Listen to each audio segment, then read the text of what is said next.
Hey guys, why doesn't a sesame seed ever stop talking? Because it's on a roll. Oh, there you guys are. I got the banner. Check this out. Not it. Now you're telling Wes, I'm not telling him. Jeez. Yo, Wes. Wait, do I have to tell him? Yo, come check this out. Something ain't right. Oh man, this isn't right. What is this? God dang it, Scott. It was perfect. A chicken leg for a sword. Fair trade. Hello, Heroclix land. Welcome back to Talkn Clix, where we celebrate the heroes of Heroclix. We have another roundtable discussion tonight.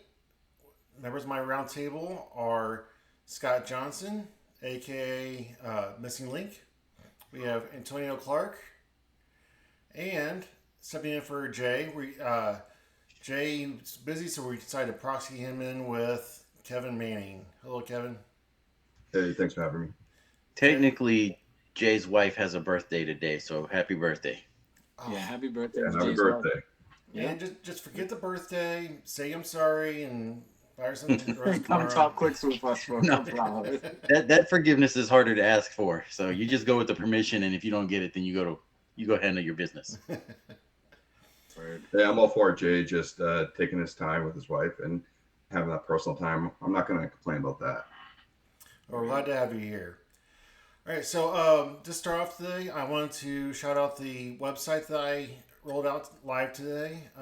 It is a one-stop shop for everything Heroclix related, with links and information about Talkn Clix, everything you know about Red, White, and Clix.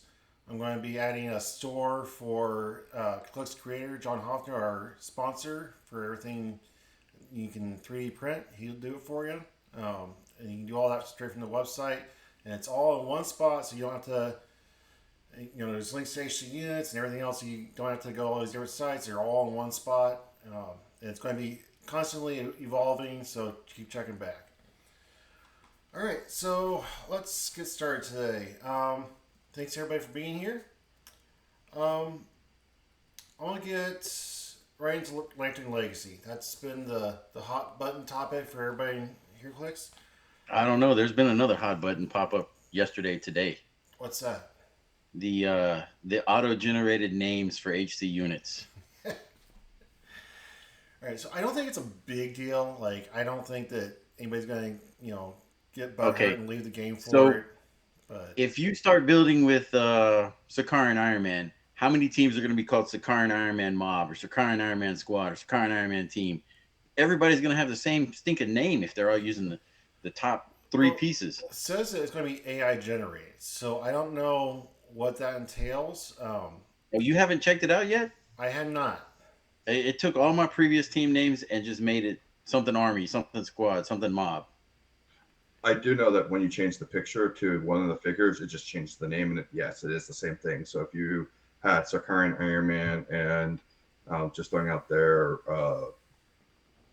like on a dark side or something out there, it'll be like Dark Side Wild kind of thing. Tell you what you think I'm about I'm looking at my teams right now, and all of my previous teams that I had, their names are still intact. But yes, the team that open I the team. No, the team that I did. And then go back to it and it'll change it. No, it's still there. I mean, that's what it was doing to me earlier. It's still there. I made a team with all the shark people and stuff like that, and it's still there. It still says Shark Week on my thing. I'm looking right now. But the Superboy Prime team that I just was making now says Superboy Prime Tentpole. And I didn't put that in there, so no. You have to go put it in your personal names or whatever it is, and you can track them that way. But I don't know. It's going to look weird at Worlds when you see everybody like Superboy Prime, or whatever their team is. I just changed so what you can do is, to get around that, I'm doing this in real time. All you got to do is change the person that's ahead of the so it'll change it. The image. So it'll change. You got to change who the image is, and then it'll change the name. Mm-hmm. That's all. So, Antonio, Oh, you and I have had conversations about the use of AI tools. How do oh you feel yeah. about this? I mean, AI unfortunately is a thing that is being used. AI used this way is different than the AI generation that we talked about, like AI generated art. You know, I'm an illustrator for a living, so down with all the AI art. But in this case, it's AI doing something that, yes, it's not taking anybody's livelihood away. It's taking some of the fun away, but in this case, it's unfortunate that it had to be used because somebody decided to use something, a name of something that was going to be offensive to somebody, and Clay has to protect his brand of what he made. He has to protect it. So I'm okay with it in this sense, but I'm not okay with AI taking being used to take a livelihood from someone else. Well, So here's my question. So, I read the article that he posted and the reasons he gave, which mhm. I felt were a scapegoat. I felt like they were insincere. The real reason probably is just what you just said. Some that people are getting a little too Oh, there across was the one in line. Mexican Nationals that was like the White Commander or something. He had a Uh, Wakanda team with the, oh my gosh, who's the guy from Shield that works with them? Everett Ross. Everett Ross. Yeah, so it was like the White Commander or the White Leader or uh, something. So it's kind of offensive to certain people. So yeah. So my question was: is it Clay that made that call? Is it Wizkids that made the call? Since I guess they're officially tied together, or I is mean, if it you Marvel DC no, it's intellectual not Marvel or property? DC. They don't care about it from this. They're too far up to care about a game where, if we're being real, not even 400 people show up to any big HeroClix event to play. They don't care about that. They're not. They don't got eyes on Clay. Wizkids might, considering that they've now partnered with them, and then now use HG units as their tracking system for the big events and stuff like that. So they could be doing it, and they could be just trying to protect. Because when you go to a big HeroClix event, you will see a plethora of different people there. So I think they're just trying to be inclusive and just trying to. It's 2025, man.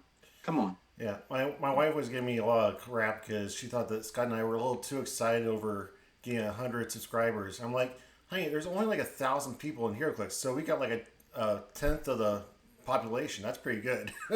Yeah, now man. I'm gonna say Yeah, there's man. more 2,000. Congratulations. Congratulations on 100 All right, subscribers, man. I want to hear what Congratulations. Kevin has to say on this about this. Yeah. This Kevin, you have an opinion on this? Oh, I didn't hear what you're asking me. Oh, sorry. Yeah, I just think it's fine. It's I work as a grant writer. We do AI automation in terms of like trying to correlate our writing with what we did in a previous grant with a potential what we could put in a future one. I find it's fine, and I get the marketing side where you have to be inclusive and be the most inclusive to everyone involved. Think about the whole big picture. How can you bring in a new audience, especially when you are marketing towards young adults? We do have older adults that play the game significantly, but there are kids that we're trying to bring in. We're trying to bring in the future generation, and you do that by expanding it and creating an environment that doesn't upset people or turn people away. So I get it from a marketing standpoint, get it from a communication standpoint, which Yeah, is I think everybody it's can agree that it's not unreasonable to have a request. It's just it mhm. sucks because one Yahoo had to go ruin it for everybody else. Like I had a lot of fun, kind of with stupid, silly names for my teams. You know, Yeah. It's not it's one just Yahoo. I mean, I'm probably one of those Yahoos that try and mess it up, but I am on the fence about it because I look one direction and I'm like, wow, they're taking away my freedom of speech, quote Mhm. unquote, even though it's not technically, it's limiting it. But and then I look the other way, and WizKids released probably 6 weeks ago their anti-bullying code of ethics or whatever it was, integrity that they put out, and I feel like this is just trying to go along with that as well. So here I am yeah. on the fence, being like, oh man, I can't do this, but I agree with this. When it comes down to it, like who really cares about the name? Like other than the Generation Clicks reading the names and having fun with that, who Mhm. actually looks at the names on the build Oh, sheet? I mean, you can look at the name on the build sheet in between rounds. You're like, oh my god, I'm playing against Darkseid the Destroyer, or I'm gonna kill you, and it's just a bunch of pogs. Like, oh, I mean, the name could put something in your head. The issue is that we don't want, unfortunately, we don't want anything slipping through the cracks, right? Right. And I think that's what Clay is trying to cut off at the head, because I could tell you some names from like people's win names that to me are offensive is all hell, but it's their free speech, so it's like okay, and they don't look at it as a problem. But it says a lot about their character and who they are as a person. So I mean, it is what it is. What it is, man. I mean, And what can we you are do? going into a set that has a lot of colors integrated into the set: black, Hmm. white, red, yellow, which could very easily be manipulated into racist slurs and stuff and names.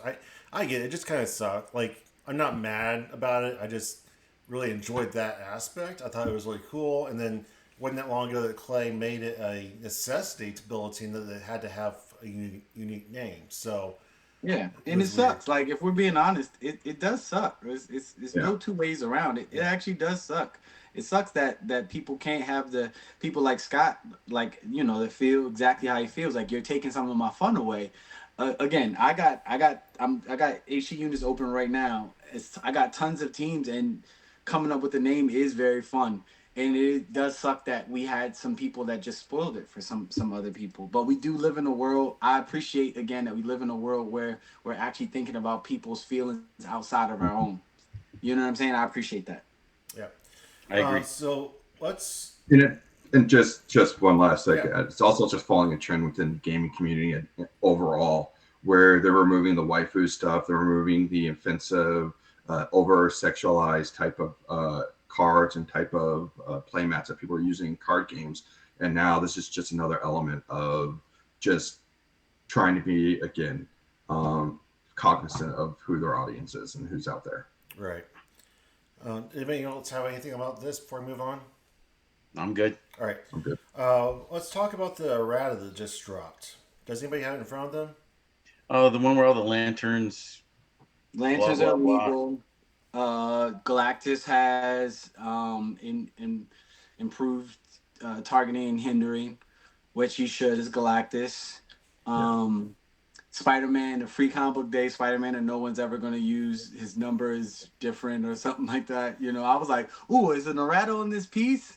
Nothing of worth, in my opinion. So it's like, oh, you're still going to not get played. Okay, fantastic. No, I feel like the lantern thing was, eh. Well, they needed to do it because Yes. as they were going, we were all going by hearsay. Last year at Worlds, they was like, make sure you keep your rings.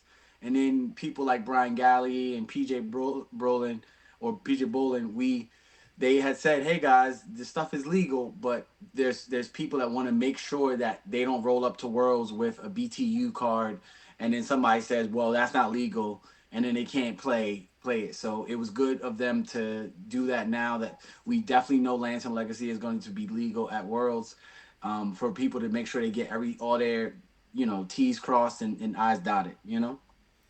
the big errata that I saw was the batteries. Say specifically that you pick a character that can use the effect of the ring attached to the battery. That effect Hmm. no longer includes the Creative generating constructs because people are going to use that to flood the map with constructs. And they said, no, you can't do that. Which I felt was duh. I mean, of course, but it needs to be put in black and white for people to read. Gotta be said, man. It's gotta be said. Yes. I mean, what can I run the Deadpool trophy and get some points off of them, or do they not count? It is 20 points though. If someone's brave enough to run 300-point common Thanos, you can just be swathing things and just getting points, points, points, points, Right? points every time you hit something. Well, Points. the rings are not equipped to the lanterns; they're attached. So, like, you wouldn't be able to equip the trophy to a lantern. Hmm. It'd be different. But they're just one of those You're things more that like I'm like glad a that they signing did up it.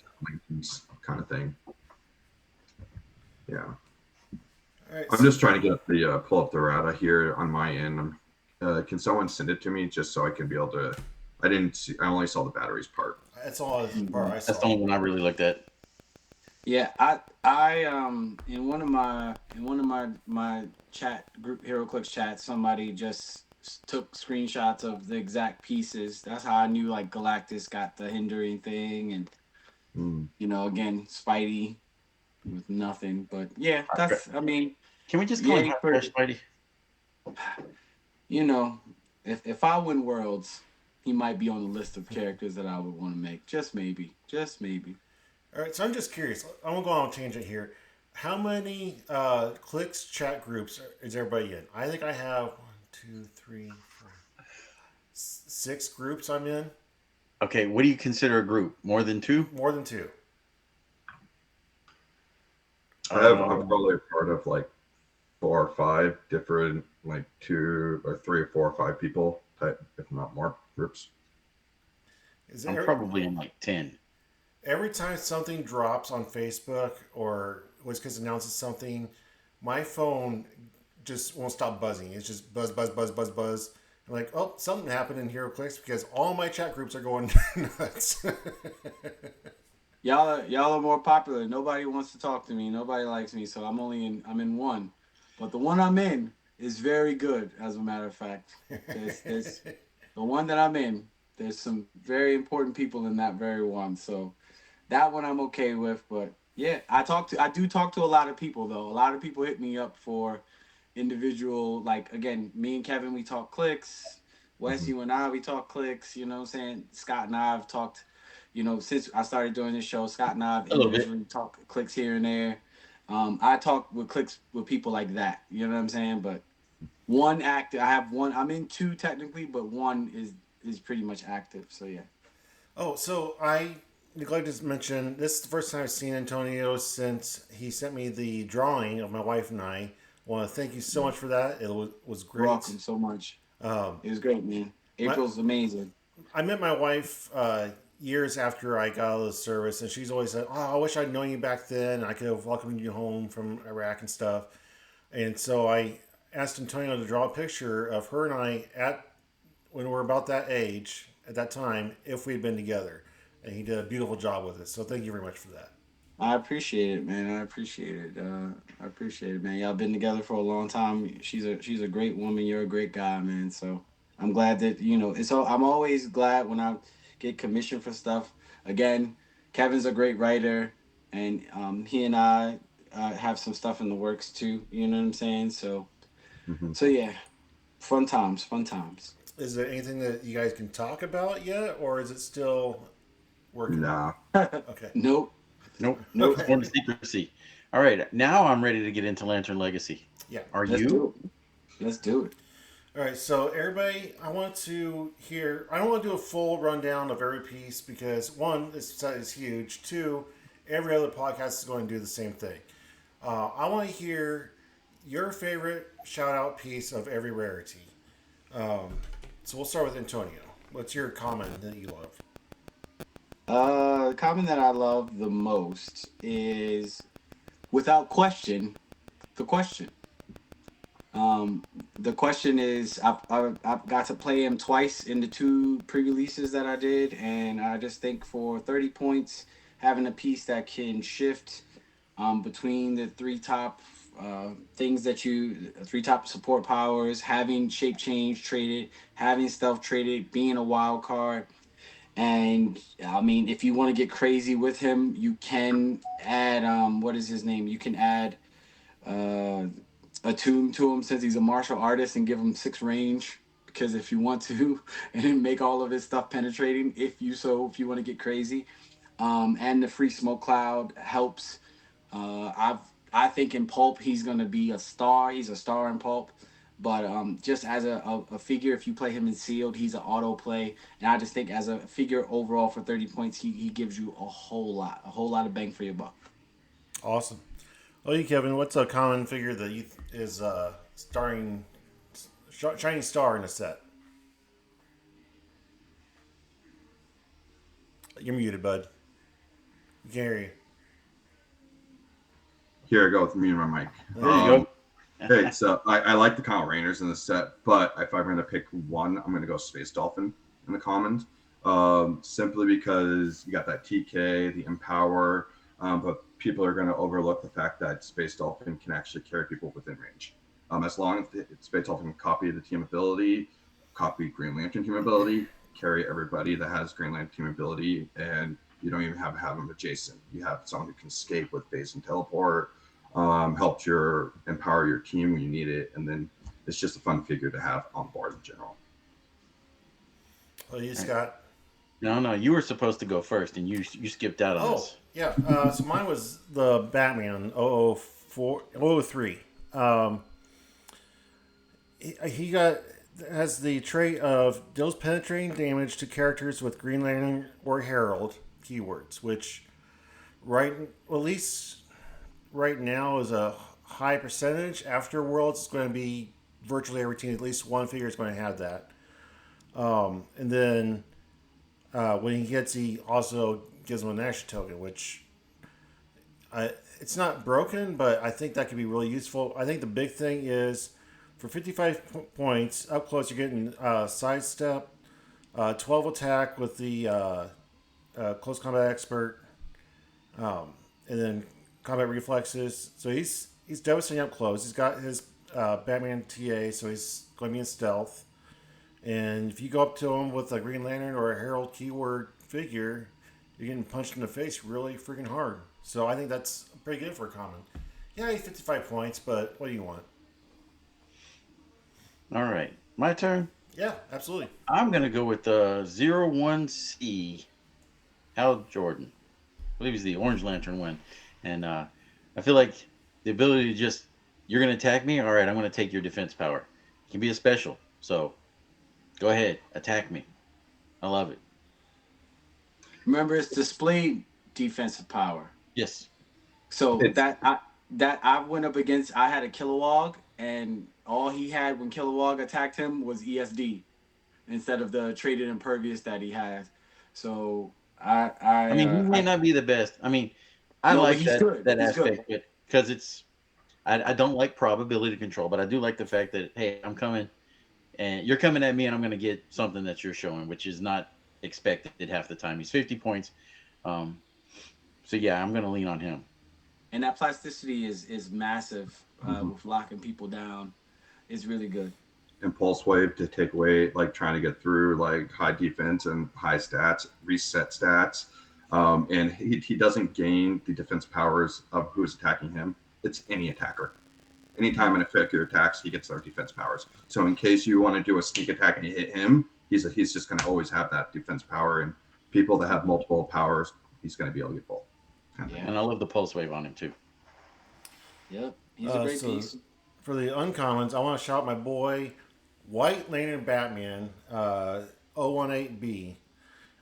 He was my MVP in Sealed. I pulled that guy, and I didn't even play him at full power because I can't read. His big thing is Precision Strike, TK. TK is free, but only plays a friendly character that shares a keyword with Batman, which in Sealed, I didn't really get to utilize that. But the stop click. Himself, or does it say another?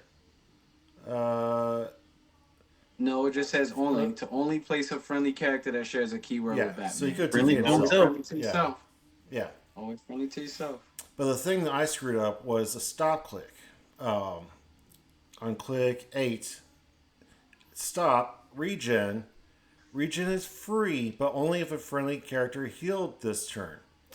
What I missed is that he has support on that click as well. So he could have healed somebody else and then healed himself for free. I still won with him because the guy is goated, but that would have been a huge factor if I remembered that. So I really like him. Plus he's cosmic, which you can't go wrong with cosmic. What you got, Antonio?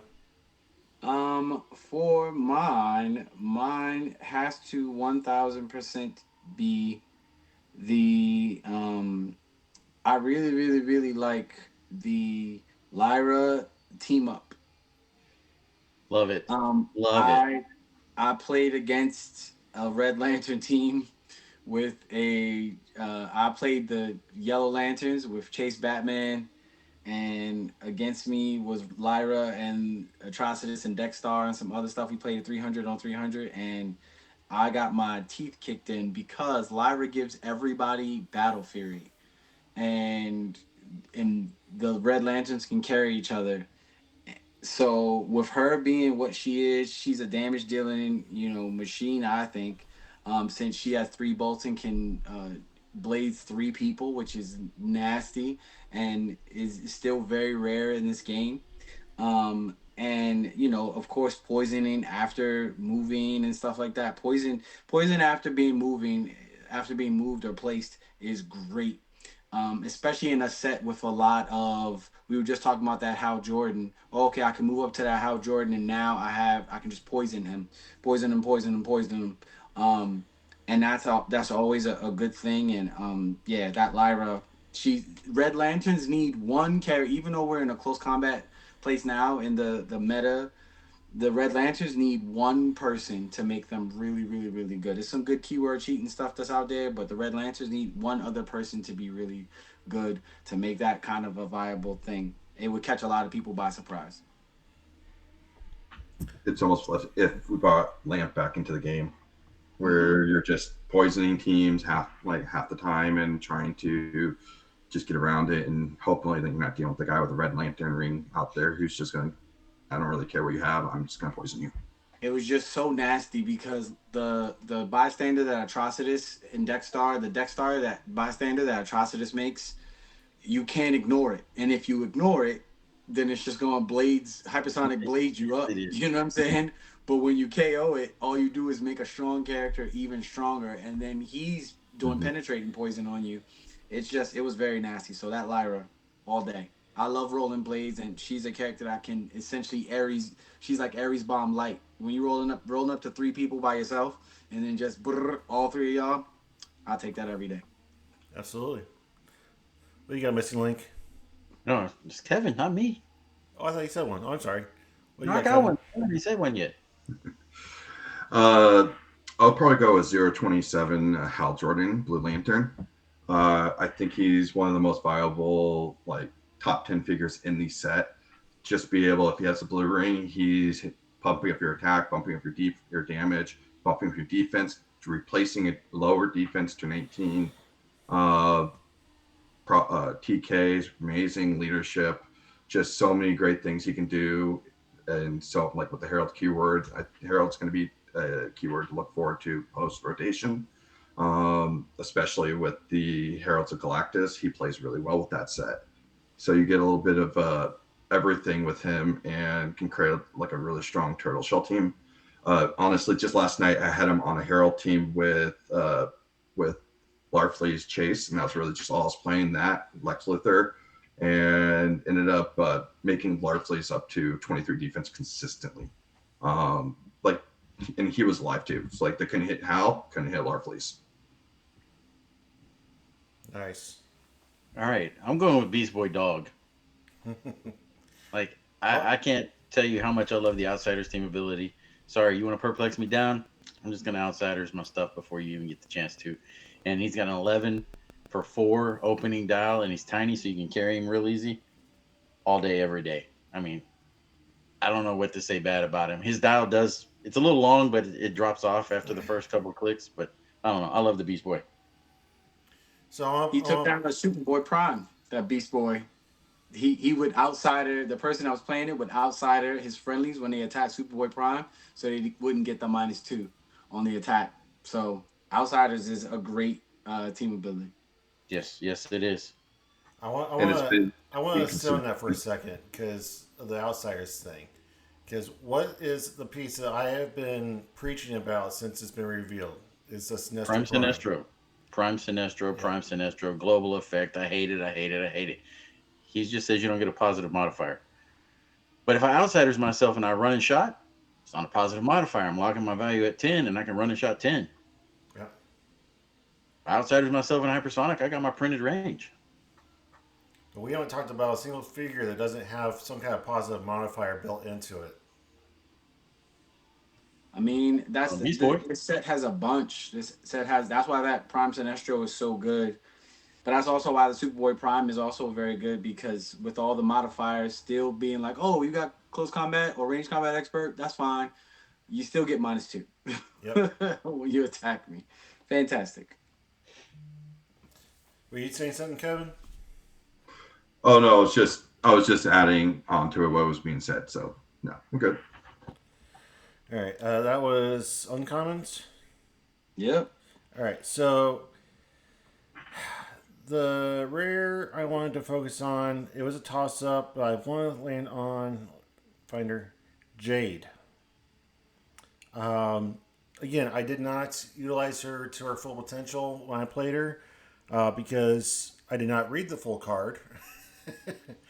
Well, also as You'd part be of it great was at reading children's books because they're not very long. well, part of it was that it's tied into her willpower, and I didn't make a willpower roll to save my life. But when she does succeed in willpower, which being a Green Lantern, giving her the ring, giving her 50-50 willpower is amazing. That was part of the problem is it was sealed, so I didn't get the green ring with it. But when she succeeds on her willpower, she makes 2 plant hindering terrain markers. This game, which is key because she died, but I still got to utilize the terrain markers. When this marker hinders line of fire, characters instead modify defense +2. If Jade occupies or is adjacent to any plant terrain markers, modify her attack and defense +1. Or attack and defense +1. I think that's huge. And she has improved targeting hindering. And it doesn't say her plant terrain, it says adjacent to any plant terrain markers. So if you're going up against a poison ivy team or something that's just popping out plant terrain all over the place, she can utilize that too. Better hurry. Isn't she retiring? Well, we have other plant stuff still out there. I can't think of Swamp which ones. Swamp Thing, Thing. yep. And you still also have silver to think about too. So Yeah. those same figures are like even expanded upon what plant terrain markers are available, and then suddenly she becomes a beast of burden to a lot of teams, and people won't expect her. And if I'm reading this correctly, I think even if she occupies the square, she gets +2 modifier, and then triggers her +1, so she's almost Correct. always a +3. Yep. So in the game I played Saturday, I just made 3 plant terrain markers close together, and then planted my 3 attackers in those plant terrain markers on hindering, so they had trouble getting line of fire. Then they had to get in close, and it was a rough game for my opponent. So I love her. She's great. What do She's you got, She's Antonio? great leader. The rares were hard for me because there's so many pieces that I really, really like. I'm gonna go with a piece that I played in my second pre-release, which is Prime Kilowog. Prime Kilowog just first.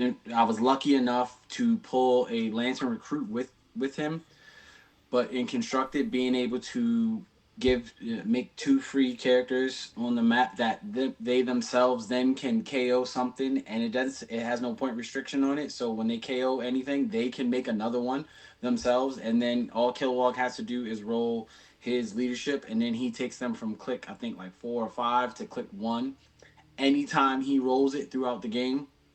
Phenomenal.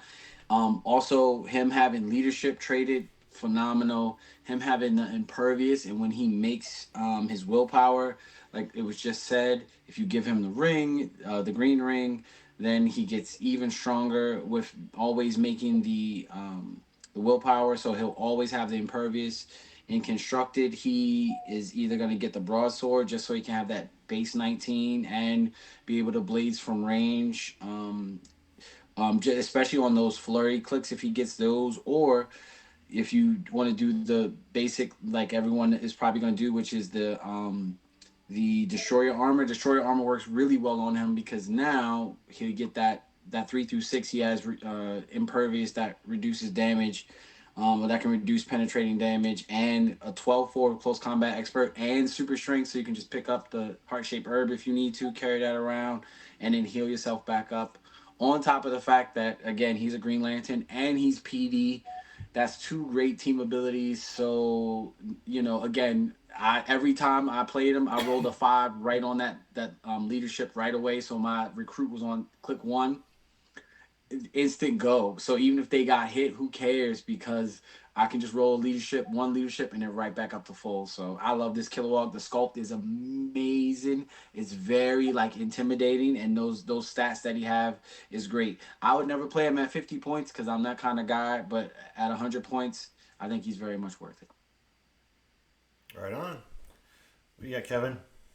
And yeah, with the destroyer armor on him, he's essentially almost always a 3 at some type of distance, which is just gross. So you're always hitting 21, and if you replace this to 19, it just gets better.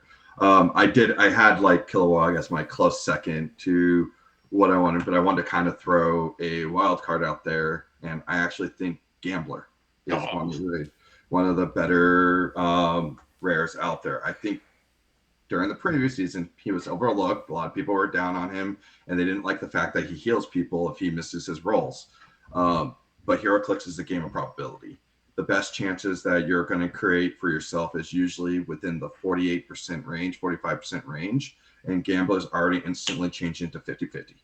And then he stacks the deck even more and changes it to, I think what is like the percentage I got up to like 62%, 63, 64% kind of thing. So he's stacking the deck even more for his ability to pop off.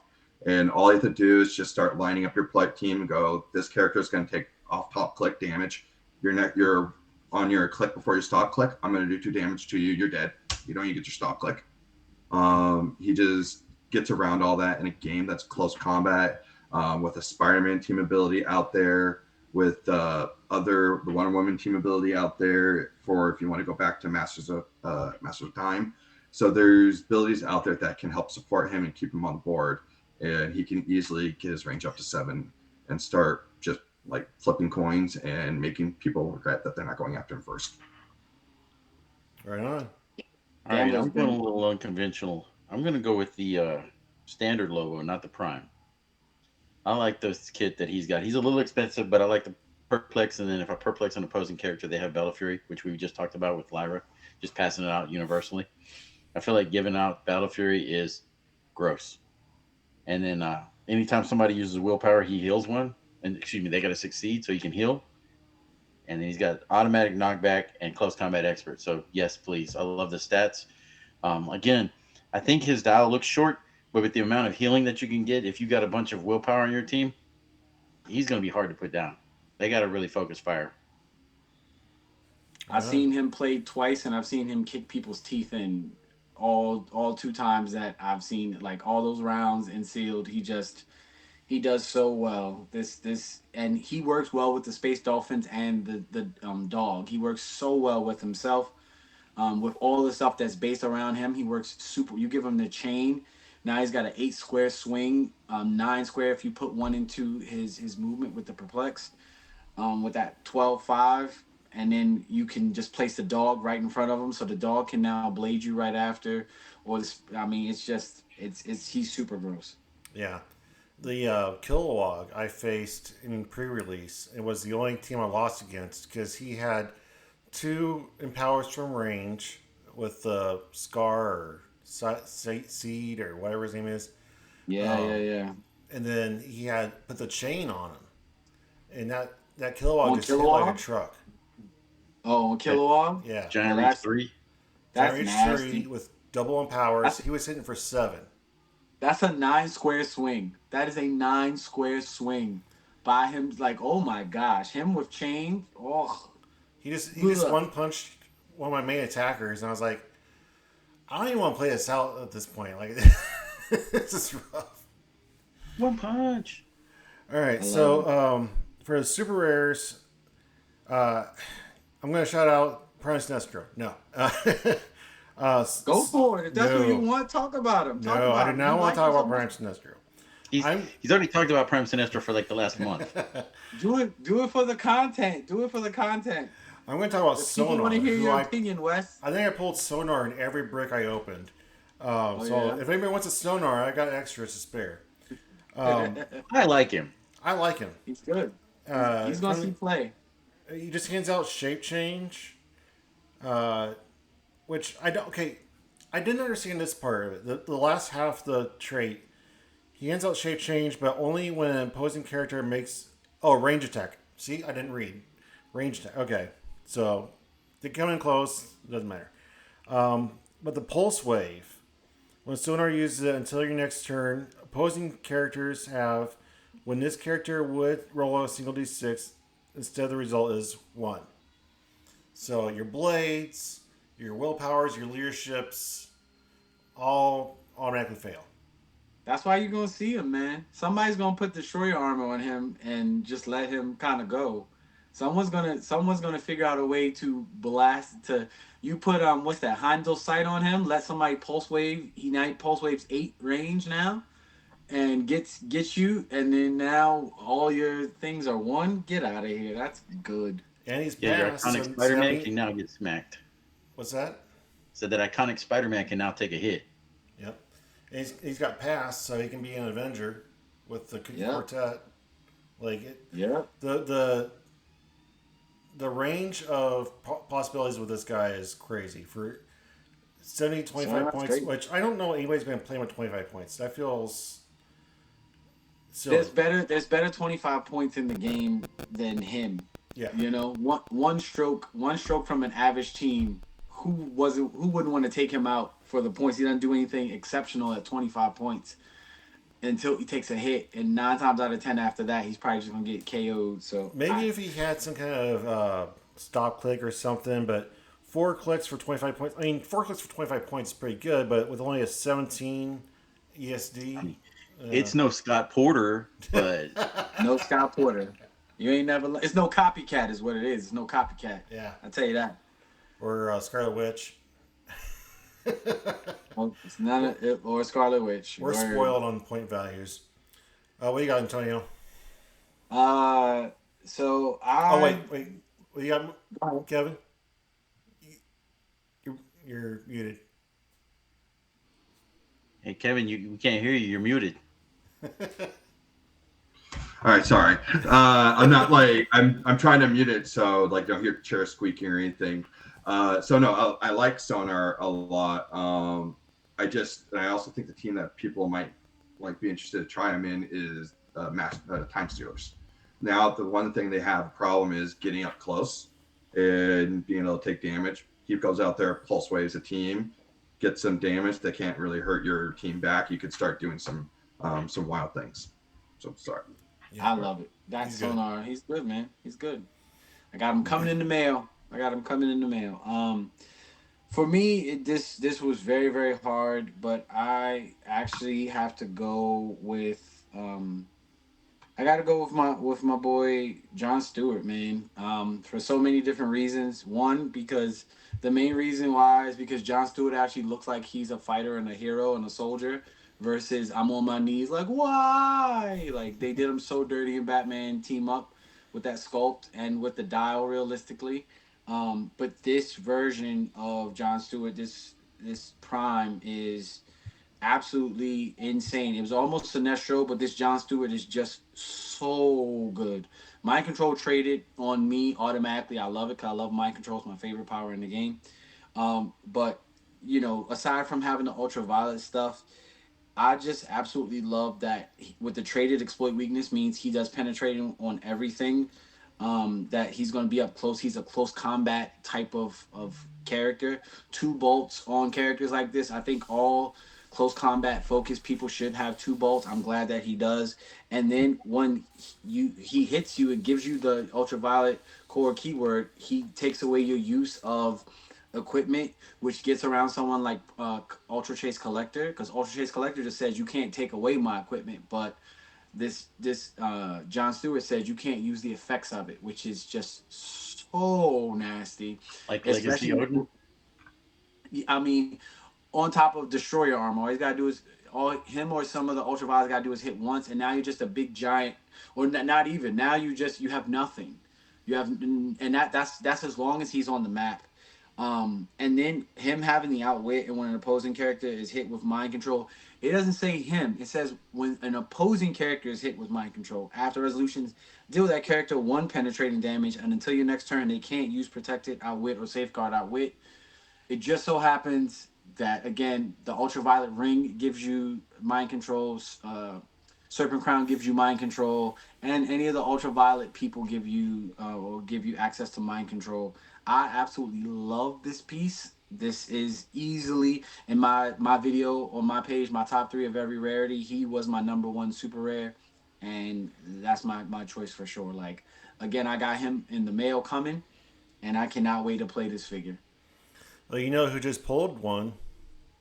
Aaron Albert.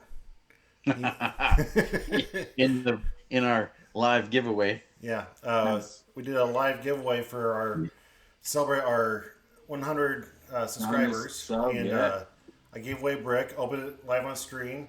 He pulled John Stewart Prime. What was the other Prime? Lobo Prime. Mobile Prime. He got 5 rings, including the ultraviolet and the Hal Jordan Chase. 2 primes and a chase, and 2 super rares. He got Mongol and I want to say Flash. So Mongo's real good too. it was a real good brick. So congratulations, That's a Aaron good- Albert, for winning that. It's a really good brick. Anyone would be happy with that. So Yeah. congrats on that. What do you got, Kevin? Honestly, you just mentioned the figure. It's I'm an old school comic person at heart. I grew up on the Flash. One of the I'm also choosing Jay Garrick. It's but I just seen Flash differently. I grew up with controversial topics being discussed about kindness and acceptance coming from the Flash comics, and that was like during Wally West's run when he took over the mantle, where you had the Piper come out, and that was a big deal. You had the discussion of age, you had the openness of just caring and talking about racism and talking about prejudice. All those kind of things were prevalent in the comic book.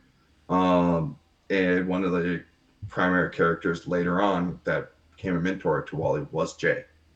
And I always loved that fact, and seeing that they did a great job with the JSA in this set. I thought this, like a sub theme, putting JSA in this after Master's Time didn't give us any pass. JS, like, it fit perfectly there, but here's fine. I love the fact that he, at 30 points, he's a really good strong attacker. At top dial, he can be a beast. He's phenomenal at top dial. I love him. Oh yeah, he's phenomenal. Like, it's just the 12 precision strike. He's going to take down a large chunk of support pieces. He has probabilities, so even if you get in on him, he's going to try to get you out of it. He has the super senses, and just the JSA bringing back the Joker's Wild type of sharing team abilities kind of thing. I love that whole, like, just move him from another person, he gets ESD. Like with Alan Scott Rare, you move him over with what's his name, Sandman. He ends up getting stealth. So it's these little ways of working together that you might not see the benefits, but they're there. So that stealth one's kind of tricky for me because you don't gain it until you're targeted. You can't target someone in stealth, so you get stealth for the second attack. I would think that as soon as, from what I read of it, as soon as they targeted that character, you change it to you share the team ability with Sam, and he ends up giving stealth so they can no longer target. Awesome. I mean, I'm good either way. It's whatever. Yeah, it's kind of similar to how like shape change, but it's just as you can't really once that target gets taken off, you can't really target them. So it's more of that type of realm. So Kevin, when I say the name Flash, what is the alter ego that comes to mind for you? Who is your Flash? For the Flash? Yeah. I would probably go Reverse Flash on that. No, their alter ego, like the The real name. Oh, real name for Flash, for my Flash. It's it's Barry Allen, Wally West are the top two for me.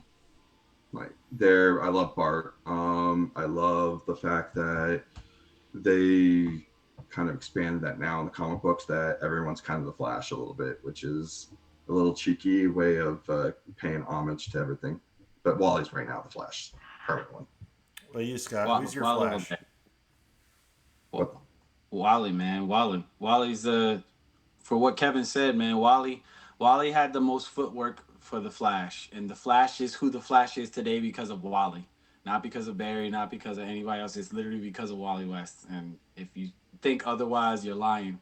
Which is why DC had to. I mean, it's the truth. It's not an opinion. It's a fact because DC had to catch up. They had to catch Barry up with all the feats that Wally had achieved when he had been gone since the 80s. You know what I'm saying? He died in Crisis of Infinite Earths. So that was a long time. So when they brought him back, they had to catch Barry up with all of the feats that Wally had done. You know, so it's Wally West all day. The best Flash stories, period, is why, in my opinion, is Wally West. And Kevin, I got up because I wanted to show you something. This was a custom that my friend, if Oh, you've that's seen nice. the I love it. flashes, right? At Yeah. first, it's just Wally. It's Barry and Wally. But my friend who's no longer with us, who's my first Heroclix judge, he is a older guy. So this was to mimic the first time we saw the two flashes together, where they're running and it's Mm-hmm. the brick wall and they're trying to save the woman. So it's Jay Mm-hmm. on one side and Barry on the other side. When originally this is just Barry and Wally. So That I is just had to show beautiful. you that. That's beautiful. That's beautiful. I had to get up and show you that real fast. But yeah, Wally all Love day. it. I can't wait for the Flash Iconics to come out because that Wally with the tornado hands, stop it. It better be good. Mhm. Scott, Better be who's your good. Flash? My Flash, Yeah. um, it's probably gonna be Wally. Okay, so I'm in the minority because my only experience with Wally West has been the Flash TV show where they did him really, really bad. So for me, Barry Allen has always been my Flash. I grew up on the original Flash TV show in the '90s, and then the cartoons have always been Barry that I've seen, and then Justice League was, you never watched Justice League? Justice League was Wally. And Justice League I Unlimited. haven't seen that one. Just you never watched any of the Justice League shows? The cartoon, the animated stuff? I guess not. I'm more of a Marvel guy, so I haven't seen a lot of them. Wow. Okay. But You should the catch up if you're into the new Superman movie and the new universe that James Gunn's building. I would watch Justice League just for the Vandal Savage stuff because that's kind of what the movies are leading towards is right, him potentially being one of the big bats. but the Wally West and the new TV show on CW that they did a few years back was trash. He was so annoying. I couldn't stand him. Um, he was just weak. He was more of a comedy relief than he was a superhero. Well, they did them based So off the new 52 stuff, you know? They did them Mhm. based off the new 52. So, where he kind of was like, not as good as he could have been, but I like his last hero clip though that they made. yeah. So All Scott, right, what my was your turn. superhero? And this is also based off of Wally missing from the universe kind of thing, and they created an entirely new Wally West. Hmm. So that's kind of where it's been. They didn't have a character to build off of yet, and so they had to do what they usually do with teen dramas. That's what they did. Scott, you haven't said your superhero yet. No, I'm gonna go with Cyborg Superman. I love the Perplex. Gives me a chance to make a Pog. The Pog has the anti-Superman team ability or whatever it's called, along with Cyborg Superman. So now I have Outwit. I have Leadership. I just have a nice little kit for 80 points. So I'm very, very, very easy to build around in a 300 point modern. What you got, Scott, Antonio? which sculpt are you going with? I mean, I have about a dozen of the Arkham Asylum ones, but Yeah. I don't know. I mean, I think I do like the Arkham Asylum ones better. Yeah, the art. I mean, it looks more. They look more menacing. I'll Yes, they say do. that. They look They're more not just menacing. pointing at me or Yeah, pointing they at the look bus more stop. menacing. Good stuff. Good stuff. All right, so for chases, I'm Oh, sure. What? no, go. Oh, were you done with that? Yeah, Yeah, yeah, yeah, yeah, we're All yeah. right. done. For Next. for the chases, I figured somebody's going to talk about the planets, so I'm going to go with my boy, the first good Superman in a while. So Ryan Redmond can suck it. Um, I'm my boy, the White Lantern Superman, Cosmic. I love his team up card because I'm all about keyword cheating. Getting everybody White Lantern, I think is awesome. His trait, he doesn't die. He goes click 7, and then it was everybody free regen. It's just amazing. And then for 90 points, getting 8 clicks, 9, 11, 19, 4, and just outstanding stats. Previous super senses, and being each turn you may heal a friendly character within range 1 click. So, the Scott Porter light, basically. I just for 90. I think that is for 90 points. That is just unbelievable. I love it. Yeah, I Superman's think good, man. he was one of the first like chases when I saw for a while. It's just like, yeah, there's some potential. You can play him at either point and not go wrong. I mean, he's a far cry from the 288 point version that came out in DC 75th anniversary.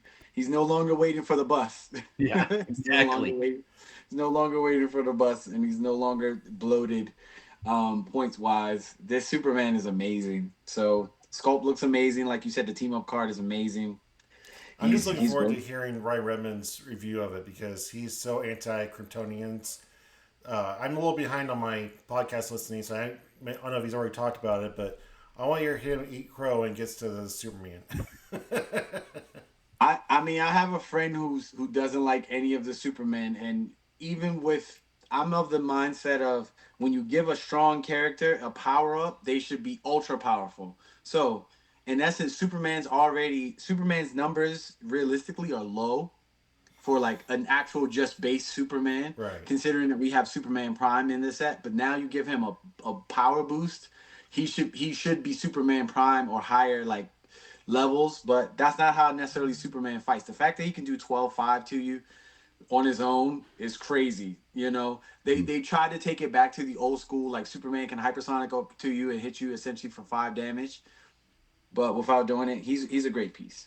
He's a Absolutely. great piece. Yeah. What's your chase? Like you said, people are going to talk about the planets, and I am people. So, my number one on my top three of every rarity video that I did, my number one is Umbrex. I think Okay. Umbrex for all the reasons that. What are you gonna say, Scott? Go. I don't see why he has defend. He's not on the map, so how is he using his defend? Because it says he can use the powers as if he occupied that square. So the thing about it is he can use it from the square that you choose, but it'll be affected not by the person that's in the square, but the people adjacent to that square. They will get that 19 defend from him. So That's he how. defeats a square, not a character. So what it says is, at the beginning of your turn, you may choose a friendly character that either has the ultraviolet keyword or was damaged since your last turn. So ultraviolet or your damage. If you do, until your next turn, when Umbrex attacks or uses a power or ability, he may do so as if he occupied the chosen character's square. Okay, so with that being the case, again, whoever that hurt character is, now that essentially that hurt character can give people empower and defend from that square, that hurt person's square. So all you gotta do is choose wisely. And this is a thinking man's piece to me, not only because of the mind control, but mind control triple bolts. The one thing that's constant in this game is dice rolling and damage dealing.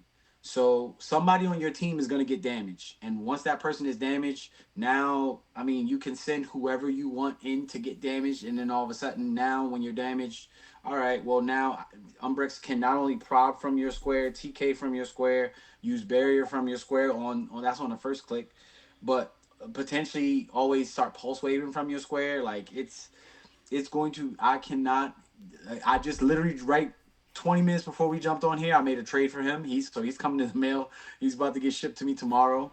I cannot wait for this dag on piece. I have a team that I'm building for him for Worlds.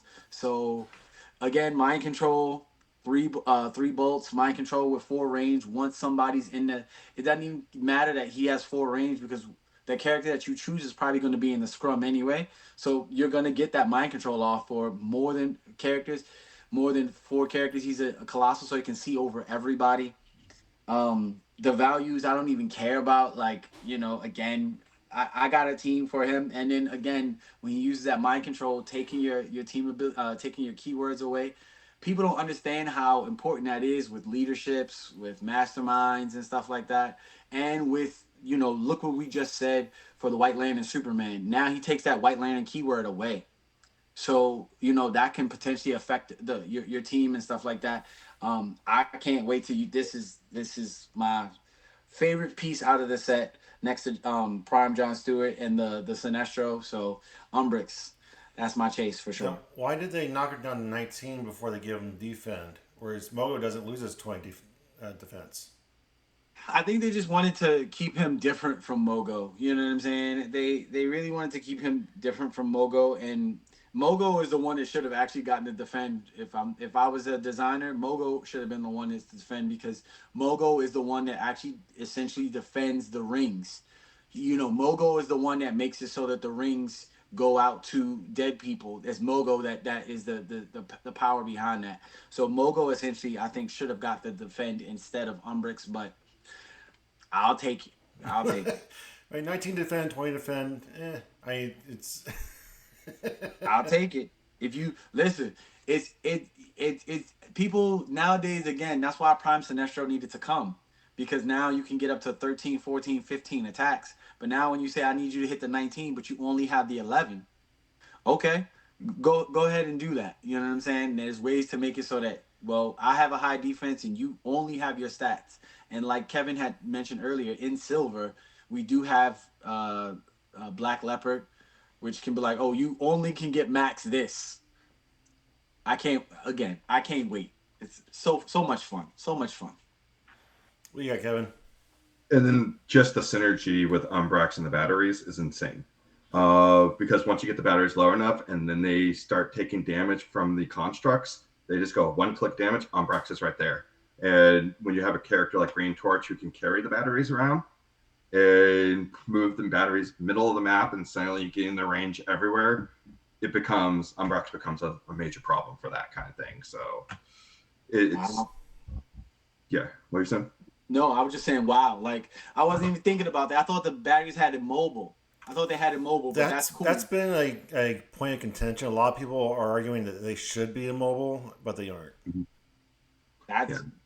That's fantastic. You just put another feather in the cap, Kevin. Thank you.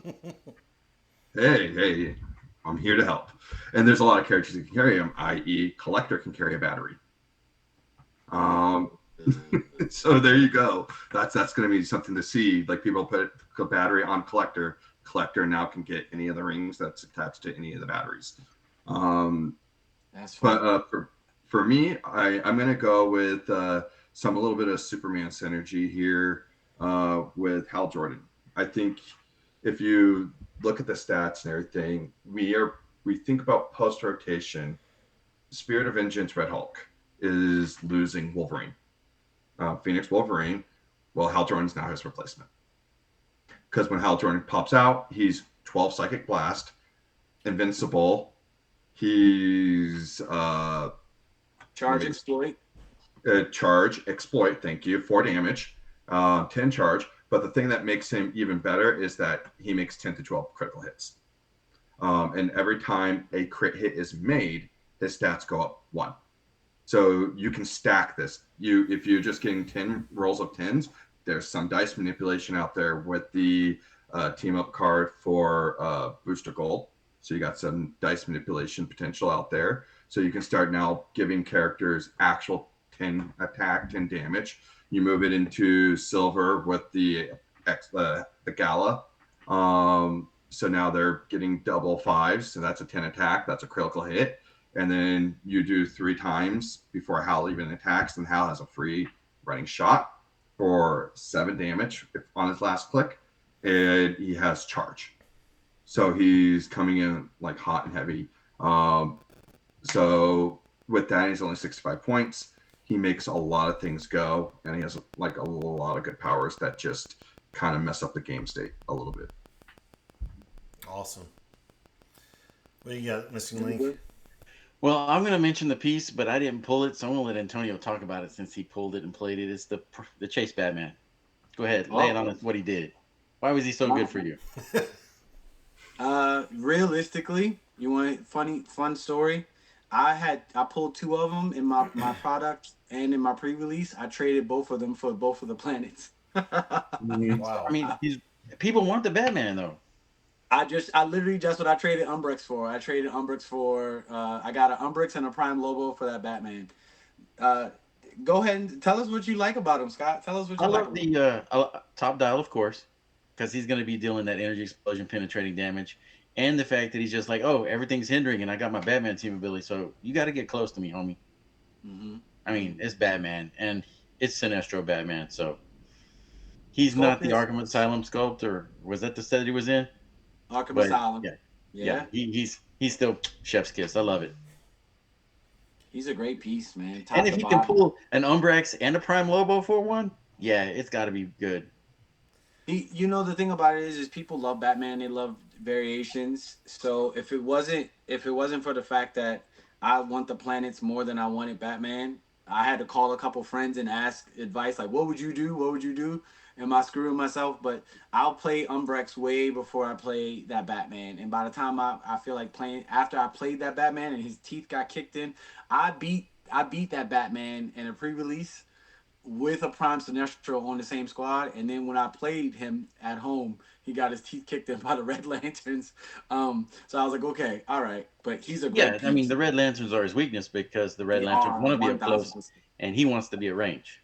Yeah, he But wants to be. I don't know. Yeah, but I he's still great love it. though. I mean, him being able to shoot out of adjacency is top Mhm. tier, and it'll catch people by surprise because people will think, all right, well, I'm on you, Batman. But we're in a close combat era now of Not, Heroclix, like when it comes not to defending. anymore. Yeah. Well, listen. We'll talk about that in a minute. If we, I know we're at Chase's now. What do we like on time, Wes? Are we good on time? We're at 1 hour right now. So, I don't. Okay. Where are you? Okay. I'll stay as long as you guys want to stay. I know that, I you know guys you got didn't want to lives. go. I didn't know. I know you didn't want to go too long. I just wanted to ask, what do y'all think post rotation is gonna be? All right, Like, so that's going to be a question we're going to get to. So okay, we'll circle back fantastic. to Okay, that. all right. I want to In know. fact, mine. Like that was my main question too, kind Yeah. of thing, and that's kind of what I've been angling my thinking around and my answers around No, that. we'll circle back to that. I want to know. Okay, for every set, it seems like no matter how good the chases are, there's always one chase at least that you're going to be like, like it's a chase, cool, but it's not really the one I wanted. Is there a chase in this set that you would be disappointed if you pulled it? Because I feel like they're all really good. Not at all. I think they're all No, great. they're Yeah. actually all great. Yeah, they do. If I'm being honest, Atrocitus and Dexstar is at the bottom of the barrel just because they require a very specific play style versus I think every other piece has a more versatile play style, and Mhm. you can throw them on almost any team and they still do well. Where Atrocitus and Dexstar have a very very specific play style, and Spirit Avengers Red Hulk does almost what they do, but just a little bit better. You want a lot of bit better, and for cheaper points. You know what I'm saying? Yeah. So that's the difference. That's the difference. You, Scott, do you have a least favorite chase? I mean, I really love the Deck Star and Atrocitus. I feel like it has the moving poison, the penetrating poison. I feel like it's got a Mhm. lot in its tool bag. It's a little expensive point wise, but I mean, I feel like it does exactly what I want it to do. Sorry, I'm doing a Mhm. football draft while we're doing this. To Mhm. me, We know. We know. the planets are confusing to me, so I'm like, I really don't care if I get a planet or not. But I understand that they have their spot and they're good. They're not on the map, so they're not getting attacked, but they are eating up points and they're doing something that's unique for them. So I can't say the planets are bad. I feel like Superman's highly sought after. Maybe the Atom, but I feel like he's got his own little niche spot too.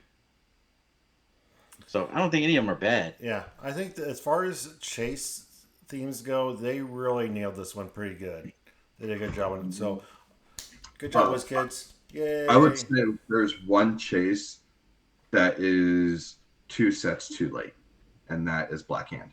I was about to say Yes. Black Hand, but I had him. He's I had him ready. I had him ready. I yeah, knew that's what you was gonna yeah. say. He doesn't like he fits in the set thematically, but he does not fit in the set. Which what like the fact that you can use him for worlds, great. That's going to be his only time you can use him with this in modern, in a world championship. Yeah, for And then everybody you have that's to go been trying to make Black Lanterns work for the last 2 years, this is your one chance at Worlds.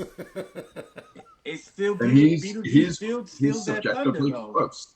He's like what he can do is really like mess up the board state, gives them everything that they need for the support wise, and then like when you have the black ring now in it too, he's able to just pop out and reanimate, and then the reanimate just get a one or a two, and they're just flooding the board. Yeah. Good. It's good. And then they're going, cool, we're just going to go all the way up. Now we're 15 points, we're at our full dial, but you're still only going to get 15 points.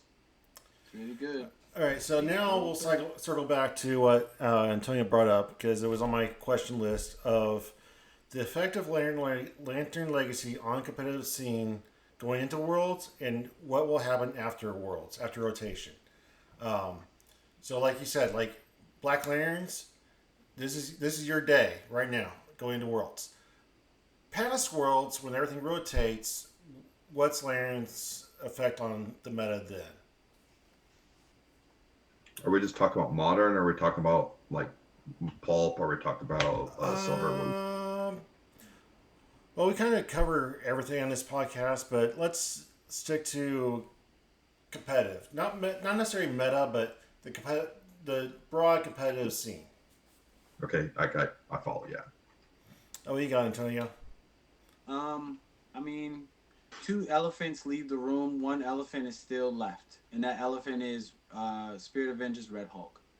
The reality of the situation is, for 120 points, he's still a very, very good character that only gets better with the other stuff that is low points that Lantern Legacy, and then before the end of the year, X-Men 97 will have, because I'm sure that's gonna have some gems in it too.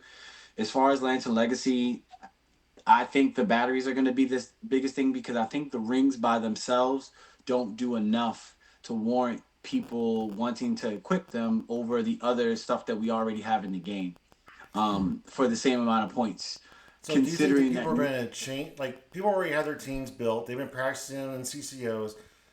Are they going to change up their builds going into Worlds at this juncture, or are they going to I wait did, until after I did. Worlds? You're talking to somebody who did. I literally built. I have my team ready that I wanted to play for Worlds. The moment that I saw the planets, I was like, Michael Jackson's time. Let's time to make that change. Okay. And I changed it. So now I got to play test. Once I get these two pieces in the set, I'm gonna do some intense play testing just to see if it's worth playing, because I will have a potentially another chance, another swing at all the pieces that are on my team that I'm changing to. But I think definitely you can, when you have pieces like Animal Man and stuff like that. When you there's I think there's enough meat on the bone that can make people want to try some stuff out. I think there's enough for me personally. And after this, you're still going to have to deal with Spirit Avengers Red Hulk, which is in modern right now. But having Kong and Colossus gone is a big thing for a lot of characters, because a lot of characters get to breathe now, knowing that you can have all these, like Kevin was just saying, well, you can flood the map with all these Black Lantern reanimates, knowing that you don't have a character that can potentially wipe all of them off in one attack. You know what I'm saying? That's great. Knowing that you can have all these shape change pieces. I got a Loki team that's cock locked and ready to go. Why? Because the two biggest pieces that had Battle Fury are gone now. And yes, you have stuff that can get around shape change and stuff with the God Killer sword and stuff like that. But now that's one character versus two. You could have Colossus and Kong on the same team and be very viable in the game. You know what I'm saying? So I think Lantern Legacy has some lot of good seeds that are going to be planted in the game that I can't wait to see what they flourish into. Oh, you Yeah, can. we're not gonna get much combos of like Animal Man on Kong or Animal Man on Colossus Prime or Colossus Prime. You're not getting Umbrax with Colossus Prime more than just this world's outside of Silver. So it's you're getting some bonuses that are coming in to help some of the builds right now, but it's very niche on what's getting changed. Unless you just see a combo that not very many people are going to play or be able to have a counter for it just yet. I want to shout out Kevin real quick. Everybody teases Ryan Redmond for running a sweatshop. Kevin is literally in a 80-degree room right now, and he's dedicating his sweat to the podcast. So thank you, Kevin, for enduring the sweat box for us. Golf clap, golf clap, golf clap. But are I'll give we? myself that one too. That's it's not comfortable in here, but at least I have some water and I've been able to sip on that. So keeping myself hydrated is important. Look, Wes, Is that's a new segment. Blood, sweat, and clicks. There you go. there you go. Now, is Modern losing anything that the Lanterns is going to fill that void? Like we're losing the motorcycles, we're losing some really good No, primes. I personally don't think so. I don't think there's anything in Lantern Legacy that takes the place of Kong, that takes the place of Colossus, that takes the place of like the equipment, like the motorcycle and stuff like that. I don't think there's anything that's really, and even when it comes to the trick arrows, what the two dangerous arrows could do and stuff like that. Again, they had to change that up real quick because it was just too powerful. They had to change that up because it was too dangerous. So I don't think we have anything that's gonna instantly get put into that, into those spaces. I think it's gonna be more status quo with some sprinkling of some new stuff. But those are huge, literally huge. Kong's shoes are very huge to fill. And knowing that Kong just won nationals, shows how powerful of a character he is. You know what I'm saying? So waiting to see what's gonna happen. It's gonna be fun. It's gonna be fun though. I think if people are brave enough, like I always say when I get on here, you gotta be brave enough to play it. If people are brave enough to play some stuff, it is going to be a very fun and diverse meta going forward. If people are actually just brave enough to put some stuff on the field and roll some dice. Kevin, do you I have any more agree. thoughts on the effect of Lantern Legacy on the competitive scene? I I think don't there's think it's going to be too powerful on the competitive scene to start. I feel like you're going to feel it after Worlds, after Ghost Rider's gone, after Kong is gone, after Colossus is gone. I feel like you're going to see a whole shift in the meta on how we get more moving attacks because there's going to be less motorcycles and more actual moving attack on dials. Um, I feel like the Spirit of Vengeance, as we mentioned before, he's going to have to be played more aggressive because there's not going to be as much auto damage on him. Sure, you have your Soul Siphon or your diabolical bargain, Diabolical bargain. whatever Mm-hmm. it is, but you're only going to be able to get so much potential damage on him to get his stop clicks in. Mhm. Um, we mentioned the erratas earlier. I believe that they fixed the Chthon errata and the Beholder errata because there was teams that were trying to use PJ Pog, PJ Lucas, and Scott Pog and have Chthon attached to him. And turn two, you would move the Pog, bring out Chthon, and then turn three you would have Red Hulk activate and bring out Beholder and in the turn, so you wouldn't have to go through the Chthon check at the end. So you would have a free 300 point piece on your team that cost you what, the PJ Pog. So I feel like Wow. that got fixed to where it's actually going to do the end of effects. So now you're going to check the Chthon to be like, oh no, he's actually here, and you lose. And you lose. Oof. Uh, That's I've gross. seen I've seen that happen. I've seen that happen, but only when the person actually was like toward the end of the game trying to win, that they did that exact thing. That PJ Pog, and that was last year almost, or the beginning of this year. I saw that happen. So that's crazy. And there's always elements of those that people can find ways of cheating in really expensive figures, and just being able to go off kind of thing. It's the dark side all over again, where they're using 2099 Ghost Rider to KO itself, and then here's dark side. So just kind of changing the game a little bit. making it more fair. But I think the equipment that's really going to kind of stand out a lot more is the flute. And Collection Trove is going to make that a little bit more Float right. doesn't exist to half of society. It just does It's not. just getting that team player. It's not just getting the team player on a figure. It's getting that team player on a figure with Lobo Prime. I was just And about to say, like, so keep you going, do Kevin, that, keep going. and that's the combo I'm talking about. And the combo I'm really kind of talking about is putting that on Superman, White Lantern Superman. And then suddenly they have Spider-Man team ability. Great, I have Spider-Man team ability. I love it. Now you can't, like, can you even hit the Superman before Do y'all you think? Go. Finish your statement. Finish your statement. Yeah, can you even hit the Superman?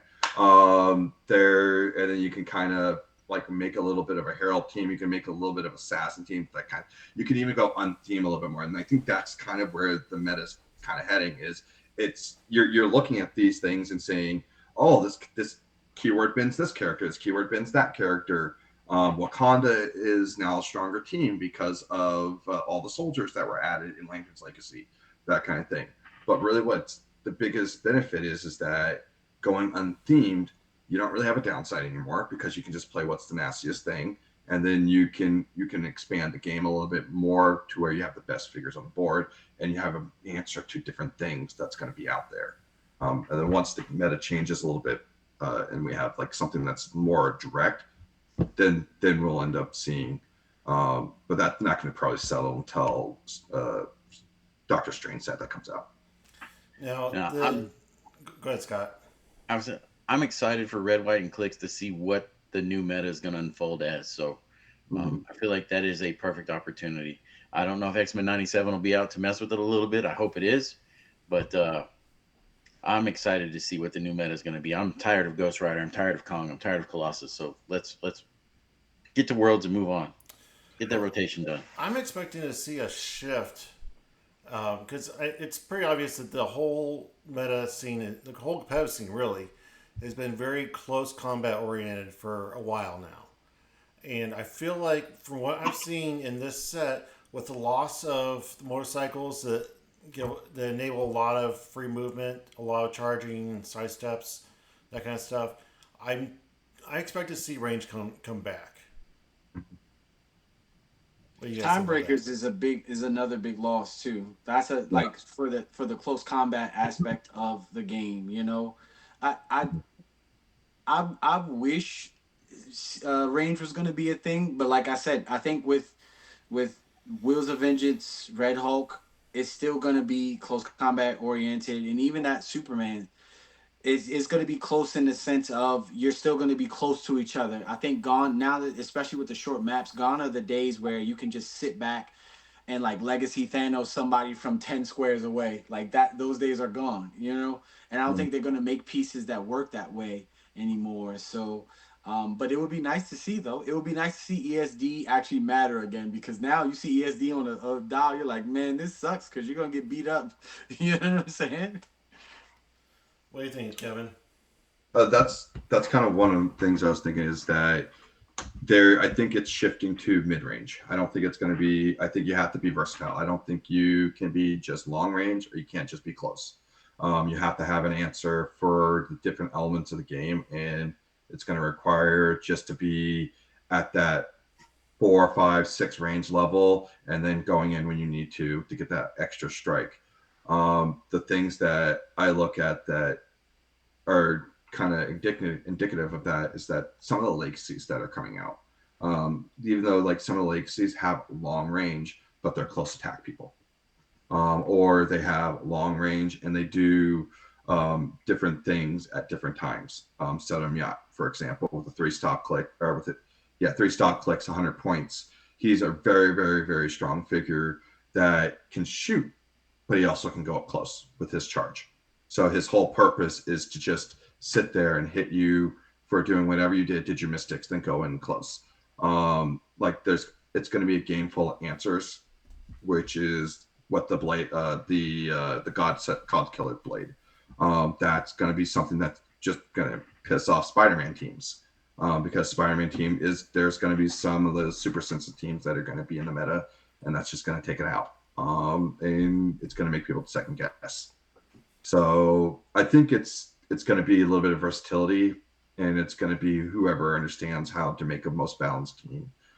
That's going to kind of take charge going forward. Scott, do you have any thoughts on that?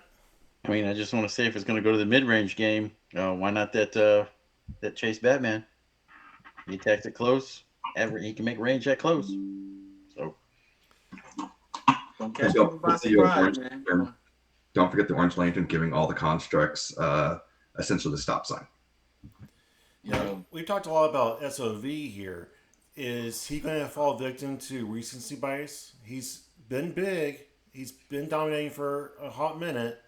Now he's got these new shiny lanterns out. We're going to have X-Men. Is he still going to be out there? Of course. Why wouldn't he be? He gives you Thanos for free. He gives you Thanos for free. I feel like people are already bored with it. People aren't bored of the easy button. You have a character that does good damage, like Spirit of Vengeance Red Hulk he breaks a fundamental thing about the game, which is the game is about fighting, and unlike like a Hulk dial where it gets better as it goes down, his just gets better in astronomically better by giving you the best click of a 300-point figure. Like, what are we talking about? And I've seen it lose, and there's things that take him down, but no one in their right mind that's already used to playing him is gonna say, well, I'm gonna put him on the sideline for this lantern stuff. No, because he eats Spirit of Vengeance Red Hulk power wise eats most of what's in Lantern Legacy all the way up by himself. You know what I'm saying? Like, all you gotta do is get to one stop click and let Thanos come out. Thanos is killing almost everything in the set. You know what I'm saying? By itself. So people are still gonna play him. That's how I feel, at least. I agree. There's one trick around that. There's one trick around that. It's the trick arrows. Once they bring out anything, you just go, cool. I'm gonna hit Spirit of Red Hulk, 3 damage big. Everyone, Thanos is off the board. Before Thanos, he can do anything. So you just hit him with the trick arrows after Thanos pops out, and then you just go big. Everyone takes 3 damage. That's if you're still alive with your trick arrows. I mean, I just put the longsword on Red Hulk and come over there and slap you real hard.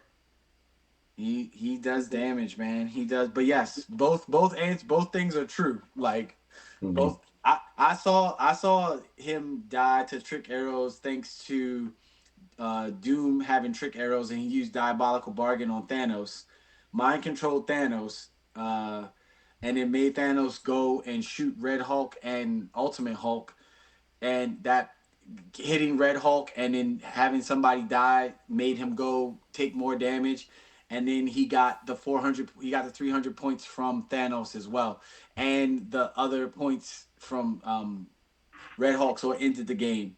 So he got 400 points and ended the game. I was like, you got it. I love it. So, yep. And I've actually seen Jay Patel do the big thing where he KO'd 3 of the things after getting 3 stop clicks and just KO'd them with Freya. So, I love it. I love Jay, man. He sent me a team this week, and I was kind of picking it apart. It was a 400-point team, and I was like, I really like what you're doing here with this. I like this gimmick. And we thought about this, and I'm like, well, what event is this for? He's like, oh, just a casual game on Saturday. I'm like, this is a casual team? Okay. Look, you can build a heavy meta team and play it casually. You don't have to pull out all the tricks and do all the nuances for it. Just go. But he doesn't do the casual team. He's building really like synergistic teams, and that's the thing. He just builds things that makes your opponents cry. I'm like, okay, your definition of casual and mine are completely different. I definitely have a friend in my area that's like that. Like when I come to his house, I know that even when he says casual, it literally will be like, oh, I have a full meta team, but this one support piece that's casual on the team, and that's what he calls casual. It's like, okay. Yeah, we got one in our local group that every time we do a competitive event, we have to make special rules for him, and just be like, okay, Cameron, you cannot go full bore. Like, dial it back. Some of these guys are still new. Let's give them a chance. That's how you retain players, man. You retain players by making it fun for them. But as we were talked about earlier with the names and stuff like that, some people's version of fun isn't too fun for other people. You know what I'm saying? So I mean, it is what it is. We just gotta roll with the punches, right? Roll with the punches. All right, so we were talking about the rotation. Um, a lot of people talked about it. We know what's rotating. I want to know from each of you one thing that's rotating that you will severely miss, and one thing that you hope to never see again. So mine, the one that I'm not going to miss at all is the orange text on maps. Those can go F all the way off. I never liked those. Um, The what? What'd you say? the Orange orange tech. text on maps. Oh, the orange text. Yeah, Oh, the special rules. Like my rivals respawn was awful. I hated that. Now the map is actually usable. Um, right underneath my computer right here is the icy lake. I've always tried to make that work, but it just wasn't workable with the way that orange text read. I don't. I think for the way Heroclix is designed, like those orange texts are fine for non-competitive events, for casual things. Cool, whatever. Or float your boat, whatever. But for competitive scenes, I don't want to see. Oh, you just go back to your starting area because you got damaged in this square. Like I just, ugh, forget it. The thing I miss though is the motorcycles. I really liked. I feel like 15 points was the chef's kiss for point value. What they gave for 15 points. There's a lot of stuff that's super cheap or free that gives a lot of stuff, and I don't think that's right. Everything should have a point cost. For what the motorcycles gave you, I felt like 15 points was perfect, and it really enabled a lot of figures that would have otherwise not seen play. Being able to pull those figures out of my box and let them see the map just because they had a motorcycle felt really good. So I'm going to miss the motorcycles. The motorcycles were just the fear itself hammers with a twist. Okay, I'm not that old, Scott. Look, they were, some of man. us are. They were. The I think the motorcycles were way more balanced than what we get out of the armor and what we get out of the glider. Yes. Especially the glider, getting like the plus and the speed, getting the attack powers and the defense powers on top of that. Um, that was the that's just kind of a little overkill on 15 points by the motorcycles. They just gave you a speed power, a defense power, and then maybe a special power here and there if it made sense. And for the most part, it really didn't. Like it's just like running shot. You can carry your character, but most people that are going to have you're going to give running shot to already have flight, so they're going to be able to carry someone. Man, y'all are better than I am. I use the Hell Cycle. It's like, oh, hypersonic for everybody. I Yes. I have a team with two Psylocks at 40 points with motorcycles on them, with LE Spider Man on it, so they can just hypersonic up to you, blade you, potentially roll even more on you, and then free mind control you, and have 4 through 6 super senses thanks to LE Spider Man. Yes, please. This is great. Um, I think the thing I'm gonna miss is the thing Scott hates the most is I love Ghost Rider. Um, I love him too, but I hate I, him. I you know what I don't like is I don't like things like 10 points of trick arrows taking away my ability to do things. I don't like that. It just pushes the fact that WizKids never wants the tentpole era to come back, which I understand. But uh, I like I like evasion powers and stuff like that. So when Kong came out and was like, I like shape change a lot, and Ghost Rider says, "F you, I'm still gonna roll this shape change," and I love that. I love my super senses. Again, oh, you got your little sword that says I can't, or Wally West that says you can't. Good job on Wally, but it says that you can't you can't use super senses. Psych. Ghost Rider, my buddy Ghost Rider says we can. So that's the thing I want to miss the most because I feel like we needed that because we just lived through the era of Scarlet Witch where she was like, "Oh, you can't use any powers," and I'm like, "Where was a piece like Ghost Rider at when she was around?" Oh my gosh, they wouldn't have retired that set early if he would have been around. Um, and the thing I never want to see again is I never want to see something. Uh, I think I really think time breakers are just bad for the game. I think something like time breakers are bad for the game. 5 points that can just kind of spawn, and do so much for what they can do. How they became a staple immediately in the game. I know some people will love it, but I just think part of the game that I love the most is the strategy of the game, and then having a piece that costs next to nothing, being able to get you across the map in a lot of cases I is don't even just too mind powerful. that part. I feel like if you take away their autonomous, go for it. Still move them across the map. Give them the whatever for free to move them, but power action to bring another one in. But take away the autonomous, and that will Hmm. help a ton with them. Hmm. I I always mean, forget that they have autonomous. I've been actually counting their moves to my actions, and I it's mean, still been gross. Like it's been, they've just been a toxic figure, and you can even forget that they have that ability. and that's why Beetlejuice got errated. It's because of them. It's literally because of them. Because you could just be like, oh, I got three of them out. Beetlejuice, Beetlejuice, Beetlejuice.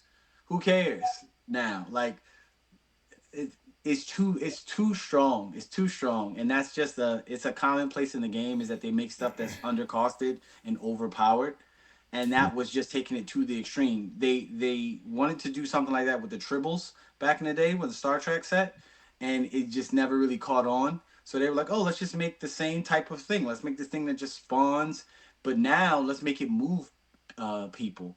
The fact that it could potentially just move pieces across. I mean, again, they had to make it so it couldn't move Kong. Think about that. You could just like, oh, I got three of them now. Kong across the map. Yep, and now you can just attack you twice. That's just way too powerful. Way too powerful. Hmm. Yeah, Kevin mentioned Black Hand was uh, developed too late as far as usability.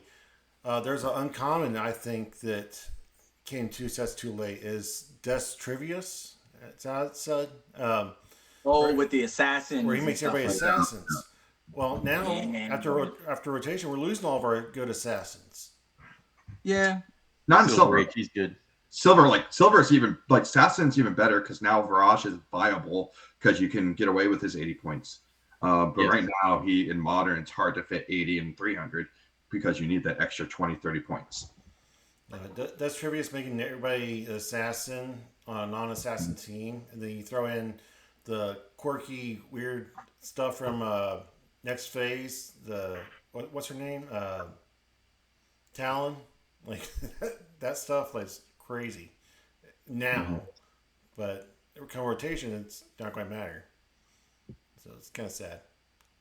It's going to be interesting, like the different formats. Like, what's this going to be? The fun kind of format everyone's going to play in. But I am paying attention to Assassin and Silver.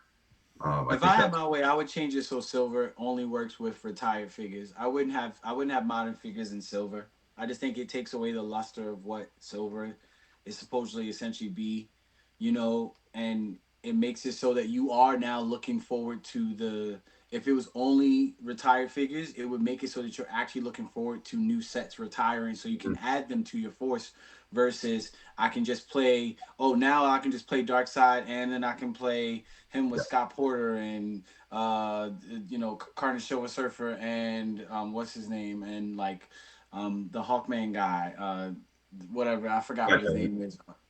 Gotcha. You can just play him with them.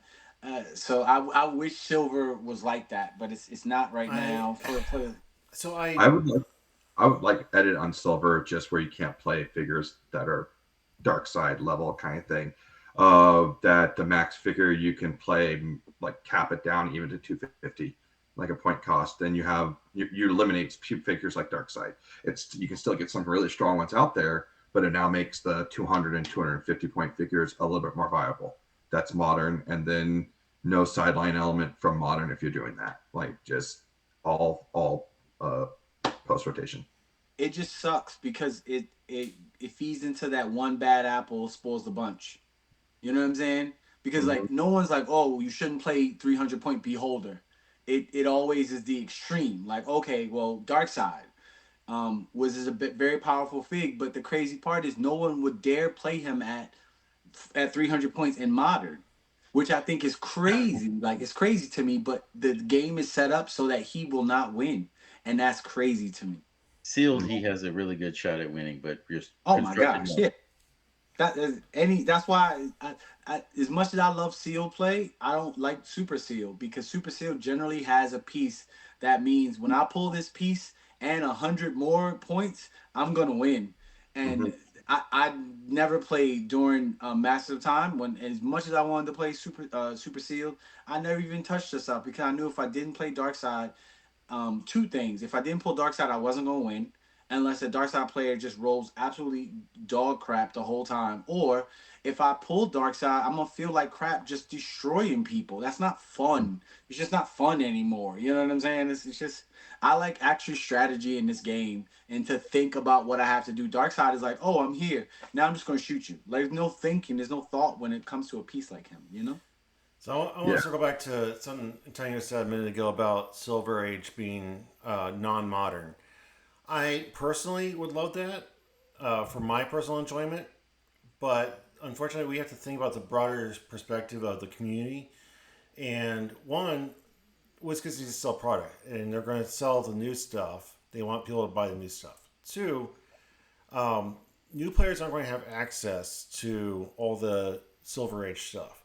So anybody that doesn't have anything pre-rotation, I want to call a timeout there. yeah, Why are we always focusing on new players? New players play what we give them because they come to our events and we're like, here, have some of this stuff. because our community is They're on not life worried about support. going to modern. They're not worried about going to silver. They're just trying to play to learn and have fun. We need to get off this whole new player gig saying that they're going to these events because if they're going to these events, you as a coach are going to try and teach them and give them access to these figures. So we got to get off this new player thought process in my mind. Well, thing is, Scott, what I said earlier about our podcast, and my wife was like, 100 subscribers, that's nothing. I watch videos with hundreds of thousands of subscribers, millions of subscribers. Who cares about 100? Because our community is very, very small, and Yes, we need to keep it growing. yes, we So, are small, so if we but do anything that's going to push new players away, i.e., Beetlejuice, we need to think about that. so most of our new players or most of our players in this game aren't going to these events. They play at home. They play at the local shop. They're not worried about going to these major events. So they're not worried about having everything or this limited access. Like the guys in Victoria, Texas, Michael Strait and his group, they play anything that they have. It's always viable. Bring it to the table, put it on the map. We're going to play. So Yeah, I there are get a it. lot of people in Chicago. There's a few of the people out there that's all they do is they see the meta and they never get off of it. And even the new players come in and it's like either get on this train or your next stop is after this night. So it's that kind of mindset. But for the new player perspective, this is not like our perspective, and as TOs or people that run events and everything, this is Wizkids. This is the ultimate game, like Hasbro wants for anything, what Wizkids wants, what any company wants. They want to be able to grow their product, to be able to keep it viable, or they don't see a reason to keep funding it. They need to see that attraction to the new players. And the sad thing is that these tournaments are not meant for new players, and yet those are what they're often kind of pushed towards. They're like even the BR stuff and even the Super Sealed, all this is challenging for even experienced players. And by the way, Antonio, congratulations on BR champion. Thank you. So it's the challenging aspect of even for experienced players to handle. Um, it's just the way the company is kind of pushing it, and we just have to accept that that's actually how the mindset Yeah, where they're coming from you say first. that news players aren't going to these events, but I remember 2 or 3 years ago I went to Gen Con, and every how to play whatever event was sold out. Every single one. People Yes, were seeing but they're it and learning buying how to tickets. play. Are they going to sit in the main event or are they learning how to play? Well, they might That's what I'm learn how saying. to play on day one, and on day three join a tournament. So the issue with that, the the issue all y'all have valid points. Realistically, I think all y'all have valid points Agree. because new player retention is important for the livelihood of the game, for the longevity of the game, right? Because three of the four of us got gray hairs that you could see. So it's called, we need younger people in the game for the longevity, or just new players. We need new players in the game for the longevity of the game. With that being the case, like we talked about earlier in this conversation, when you there's not even 400 people that show up to a Heroclix big event, Worlds. There's not even 400 people that show up to Worlds. Think about that. These are the two of the biggest IPs on the face of the planet, and we have less than 400 people that show up to the World Championship. Okay, so there has to be a balance. I think Silver can remember Silver, like Scott said, they're gonna play what we give them.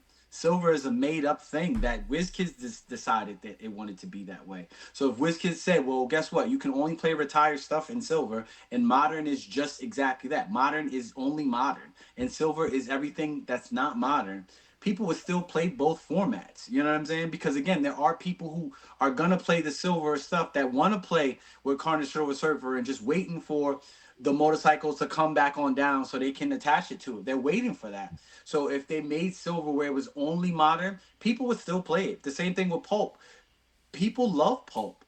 You know what I'm saying? So I think there's a way for everybody to kind of get what they want, but I disagree with Scott in the sense of we do have to concentrate on new players and retention of new players. I agree with what Kevin said, and I agree with what Wes said, that when they jump on this train, a lot of them are forced into, you got to play meta because this is what we're playing. We're practicing all year for, me and my friends talk about this. The average meta player that I know of and that is known in the community plays less than 10 big meta games a year. Less than 10. Less than 10. You spend thousands of dollars and you play less than 10 big games in the game. So we can't, me personally, I can't, when a new player comes in, say, well, you got to play all this meta, man, because 9 times out of 10, this $200 piece that you're playing, how many actual meaningful games are you going to get out of it? How many? Less than 10 in this lifespan. You can get less than 10. So it's called, we need to have something that is longer than just Modern. We can't just concentrate on Modern, and I think that taking away Modern from Silver allows you to concentrate on the wealth of, I mean, you see all this stuff I got back here, right? It's called this stuff, all of this stuff literally right here is all not Modern. This ain't Modern. None of this stuff right here is Modern. None of it. You know what I'm saying? I still have it right here. Why? Because the game is more than just Modern to me. And with having the stuff that's Modern and in Silver, having Modern and Silver together, it makes me not even want to reach for this stuff because this stuff seems obsolete to the new stuff that's there. You know what I'm saying? Like, why wouldn't I just want to add as much as I can from Modern instead of just reaching for the stuff that's Silver? You know what I'm saying? So that's just my 2 cents. Oh no, stuff don't fall down. My play group, we always play Golden, like so, and we go even back further. And he hasn't been a while, but I play this Orion still every now and then. I like just on fun because it's one of my favorite Clix. My dog is named after Orion, and people like no one really asked. I think I have a war type title. My Wizkid handle is Dog of War, but that's named after Orion, Dog of War. Nice. And that's like my dog's name is Orion, Dog of War. So it's like these connections that we have with older stuff, with our older things, and being able to appreciate them a little bit. I understand where you're coming from, and when you have like cutoff of a Silver and Modern, you're appreciating things. You're not seeing the toxicity of Colossus Prime and Silver. As soon as Colossus Prime came out, I was seeing him on like 60-70% of the Silver teams. He's that type of figure that's just toxic to the game. And Modern, like I understand how strong he is, but once he's gone, I don't care if they bench him in Silver and just ban him. He's already benched in Silver. Him and Kong are already benched in Silver. I didn't realize that. Okay, cool, great. I was saying as soon as he rotates, that's probably going to happen, and I hope he bans him because that's just too much stuff. If it was his stuff was like focused on himself only, and not your team getting the mind control stuff, then that makes sense. But it's just getting rid of cheat codes. Um, I knew friends that played in old days, played Duke Nukem. They played Doom, all that kind of stuff, and they would always put in the cheat code for God mode. And it's that mindset that people have that needs to be breaking the habit. Is that you don't need to have an unbeatable figure. You don't need to have an unbeatable team. Sometimes the greatest lessons come from losses.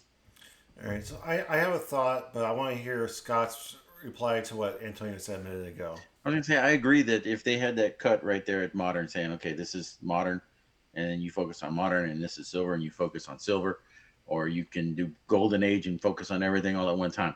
I'm cool with that cut. It's just getting Wizkids and who the Rock or whoever else is promoting the silver age to be like, okay, this is the cut. This is all we're gonna use. I'll talk to him tomorrow about it.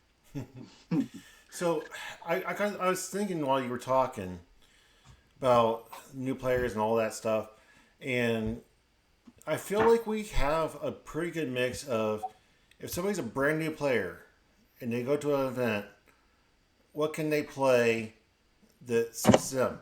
BR's super sealed, possibly Okay, pulp, because all you need is a set of dice. So we have the new players covered. We have modern, which, while it's competitive and it's high meta, high intensity, a lot of people just play what they like. They don't play make cut, but they have fun. They're good. Silver Age, I feel like, is the next level. So it's not really designed for new players to begin with. It's designed for the players that, like Scott, that's been around since the dawn of time and has every figure since ever been made. Um, my first That's very true. my first step into silver was a nightmare because I had no idea what I was doing. I was facing figures that I'd never even heard of before, and it was left bad taste in my mouth. But I was a new player then. Now I'm more comfortable going to silver because I have more knowledge. I have more figures in my backpack.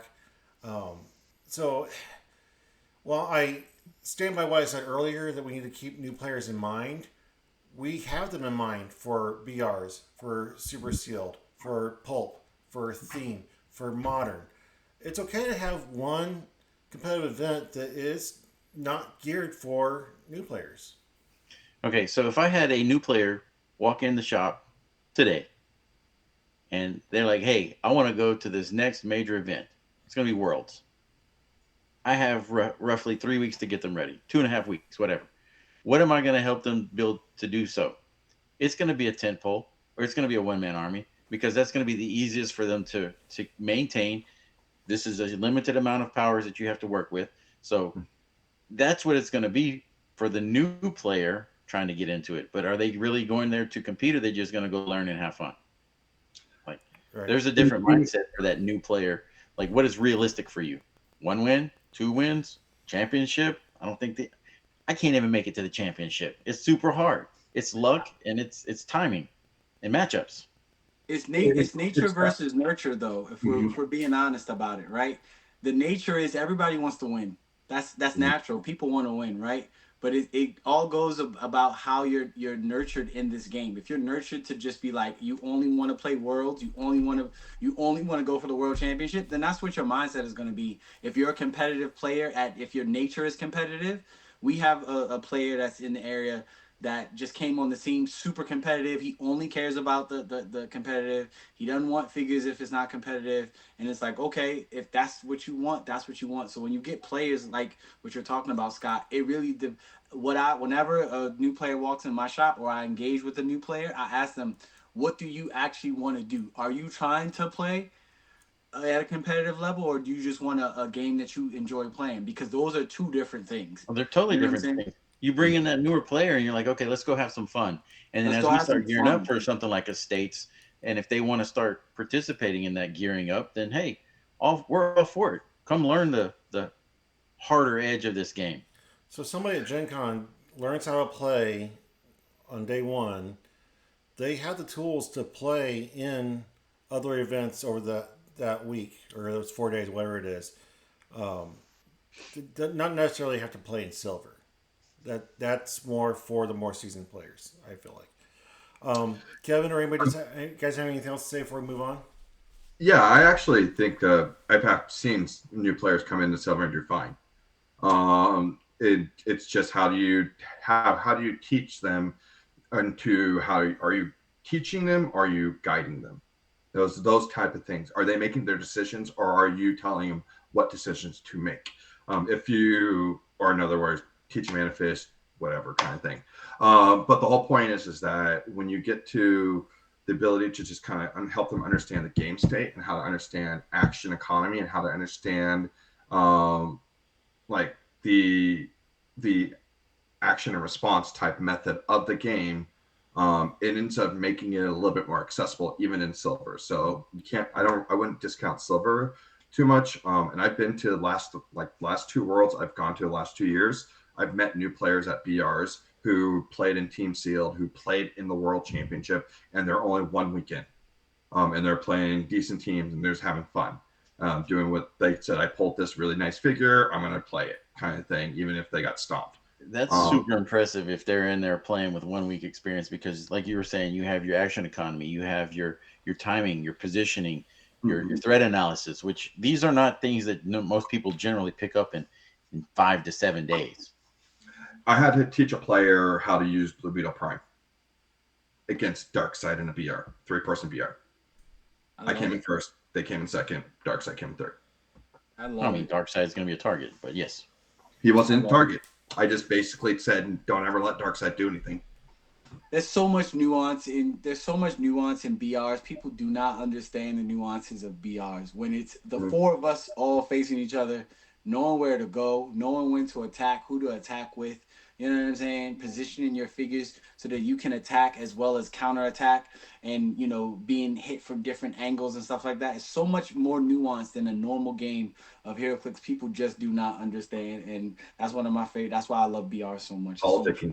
It's also the politicking element, because you got to convince your opponents not to go after you, because if going after you is the wrong choice, you have to and I've had that so many times where people are like, I'm just going to swarm you. And I'm like, all right. Nope, let them come. It's Godzilla rules. Let them come. You come to me, I'm going to send you back over. You about to go to your respawn real fast. Come, I double dare you come over here. And when at Nationals, again, I played in 17 BRs and I won 14 of the 17. So I said, please come on over here.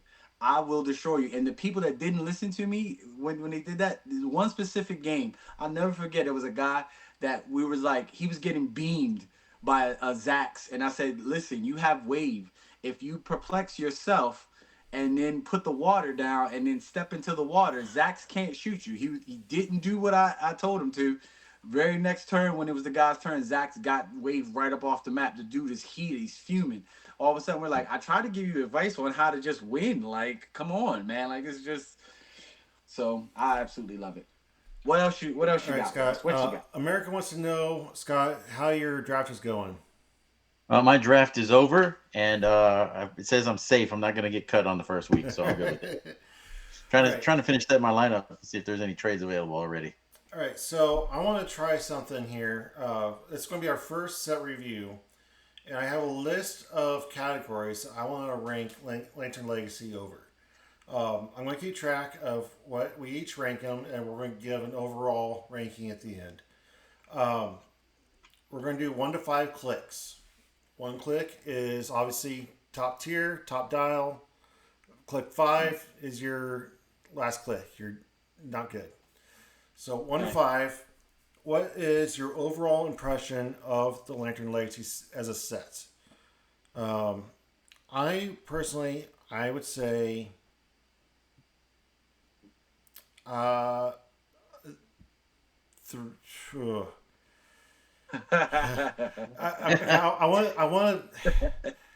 like it a lot. There's things I'm bumping along, so I'm going to give it a solid 3.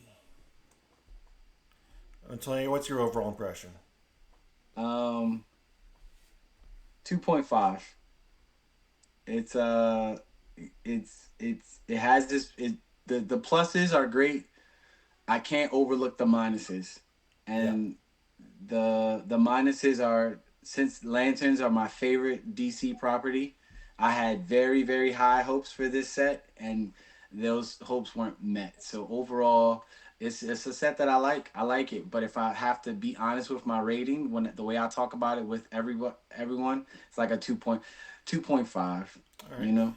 Kevin, what's your overall impression? I'd probably say probably 3. I appreciate the low count of constructs, but there's more now, honestly, because there's extra ring colors and everything. So you have 3 extra colors. Um, I like the variety of different kind of takes on that type of stuff, and I think the game element's fun. Um, but being a lantern set, there are 2 things that they highlighted: that we're going to get green lanterns and lanterns, and we're going to get the glow effect. The glow effect doesn't work very well, so I hope Wizkids is not planning on a big marketing campaign where we're going to turn off the lights and have all our figures glow at Worlds, because that's going to be failing miserably. You're only going Really? to get like I love maybe. it. I put some pictures of my display Yeah, case with yours were lights out. great. Those were great. Yeah, yours look great. I have not been able to get mine to glow yet. He uses a I black haven't light. even So tried, it's yo. like an entire brick. I've put them under lights all day, I turned know. off the lights, no lights He on. uses a black light for it. Blacklight. I've had special lights that did the work wonders on the Wheels of Vengeance stuff, but this one, the green's just not absorbing really well. And those constructs don't absorb that light to be able to take in that glow effect. So I hope they don't try to do that. It's going to look it's going to be funny when it doesn't really pan out to be the way it is. And then the other element is that they just didn't give us enough variety of lanterns. Like, I love the Hals that we do have. I love the Kyles that we do have, but they could have given us a 400 set and given us those type of versions, and then give us actual lanterns. Yes. We could have had more red lanterns in the set, more sapphires. We didn't even have a Star Sapphire in the base set outside of Guy Gardner Chase. So that's really bad. Like, I don't really like that. We had more white lanterns that mattered more than the ones we got.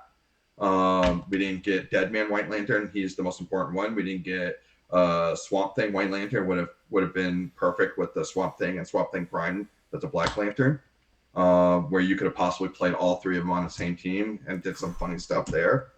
There's elements in this that they didn't give us the full breadth of what they could have given us. Giving us only 1 Kilowog in the prime slot was a travesty. That kind of stuff is just, it's upsetting. And then the JSA stuff I thought was fine. It just didn't fit in the set. That was a Masters of Time thing. All right, Scott, what do you got? I'm going to piggyback off of what was just said here. I feel like character selection was poor, but I feel like everyone wanted to put this one up against the old Lantern set, the one that had 2 different bricks, the one that was a summer event. And to do that was unfair to this set because this was not going to have the same type and run that the older set had. So I would like to say 2.5 because I am pleasantly surprised with the set. I am way more into it than I thought I would be, but I feel like they could just wipe the whole JSA out and give us the lanterns that we wanted or that we should have gotten. So Kyle and Hal take so up 2.5. 4 different slots. Kyle and Hal take up 4 slots that are not high rarity in the set. Think about that. That's crazy. 4 slots for Kyle and Hal right on the tail end of Smash and Destroy that had like A through F Absorbing Man. They could have done the same thing with Hal and Kyle. They did the same thing, man. And then there is a Star Sapphire Kyle. The fact that there's a whole Lantern Corps that's comprised of women, and there are no actual women figures in the set, is bonkers. There's no one woman Star Sapphire. There's no Indigo. So, okay, and then I'll let Wes go on because we can go on a tangent. Here's my thought process based on what I know to be true, based on the LEs that we just saw. Wonder Woman got cut. She got cut because you have Superman, you have Batman in the set. You do not have Wonder Woman. She got cut. So she's probably going to be an LE next year. How do I know? Look at what we just saw, Orca, right? We saw Orca.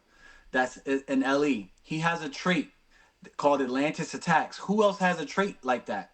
I don't know. Namor Namor? From the Black Panther set. That is So he weird that we probably didn't get the Trinity. I don't know if I've ever seen not get a Trinity. there's only Yeah. one other. There's only been one other set in the past. I don't know how many years it didn't have the Trinity in it, and that was the Flash set, right? So Wonder Woman and a bunch of those lanterns, like you said, Dead Man and stuff like that, will probably be in the just like the I think the deceased ones got cut from Notorious. I think they were. I think there was a whole thing of them, a whole run of them, and he just was like, "Well, let's just make them LEs instead of putting them as chases." I believe that with my whole heart. So I think a lot of the characters that we wanted to see, we're gonna see them as LEs spread out for the next year. I just this is just me calling a hail mary right now. So yeah. All right, Scott. So you said 2.5 overall. I would say around a 2.5. Yes, I was more surprised with it than I thought I would be. All right, so we got 2 for 2.5 and 2 for 3. So we're sitting at 2.75 overall.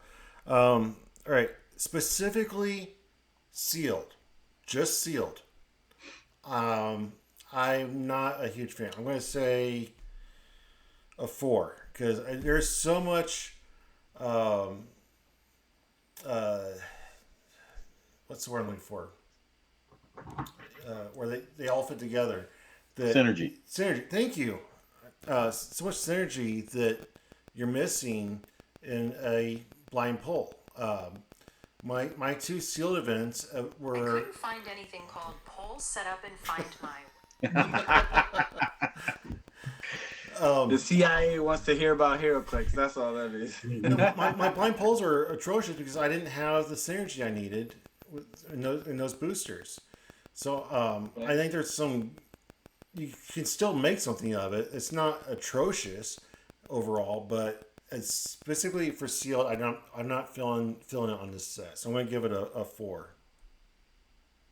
I give it a 1 actually. I do love the synergy. I love what the pieces actually do in this set. I love the variety in this set.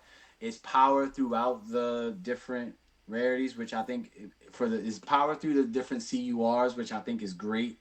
There's only maybe one bad rare in the two. There's 2 bad rares in the CUR, Gnort and Janelle Monet, Joe Moline. I think those 2 aren't very good, but I think it's a 1 for me. I think overall you're gonna get something great.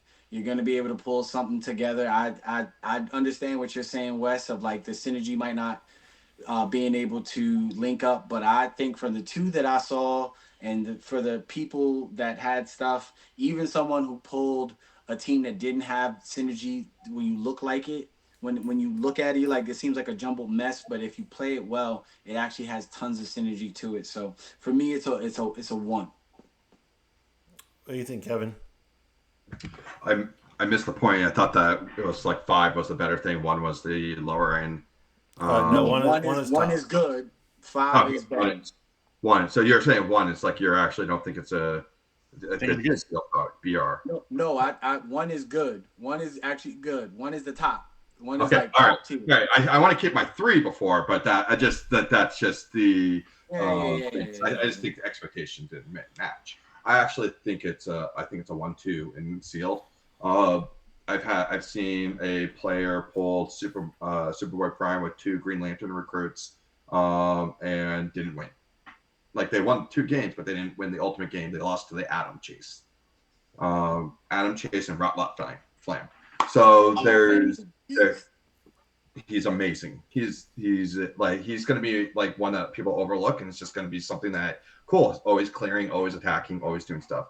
I find the problem I have is there's too much willpower rolls. So there's too much time going through your roles, leadership, all that kind of stuff. Too many powers to go through. Like this is what I have to do. This is what I have. Blah blah blah. Kind of going through all that kind of stuff. I think that's the problem. But it's in itself. I don't think it makes it actually more synergistic. And the one problem with sealed is having a balance. I think I had Sonar was my chase or my super rare I had in my sealed, and I was playing him at 25 points, and I was doing fine. And just being able to understand how to play the team, how to build it, is really what's important. Sometimes you're just going to get screwed, and sometimes you just have to take those lumps when you have it. Well, sealed is the best. Sealed All right, is the best. Scott. Right. Scott, back me up here. Tell me it's trash. I can't back you up with that 4. I'm gonna go with probably a 1.5 Oof. Okay. because I feel like the synergy is there. You just got to find it. What I like most about this set is that there are multiple dials that have multiple point values that are good on both sets. Like if you wanted to play Our Man, which you said is terrible, if you would have played him at the higher dial, he is solid. Yeah. He is solid. Yeah. As a rock. You have Flash, high dial, low dial. You got the Spectre, high dial, low dial. They're both solid. You just have to know which way you want to go. You want to go a little finesse, you want to go a little hard in the paint. So figure out which way you want to play it. You can build your team. You can put anywhere from 6 figures on your team to 2. Depends on what you pull. There's so much variety. There's so many ways to play it. So I like just the point values alone. I'm going to say it's a 1.5. All right. So I think overall we settled on a 2 since I way undershot that. Listen, that's how you feel. That's how you feel, man. I get it. Yeah. I get it. All right. So, And the one thing that, like, just to go off of what was said, is that you can play every figure you pull in 2 packs. Yeah. There's multiple people who've like had one figure that they weren't able to play, but every other figure they were able to play. Yeah. So Now, compared to the Spider-Man set, which I played everything I pulled in the Spider-Man set, and I had 10 figures in the Spider-Man set versus the 8 in this one, this was way superior to Spider-Man. Yeah.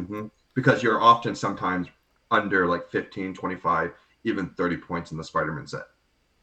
Yeah. I do want to comment on something that Kevin said back on the first overall impression. One of my biggest hurdles with this set is the constructs.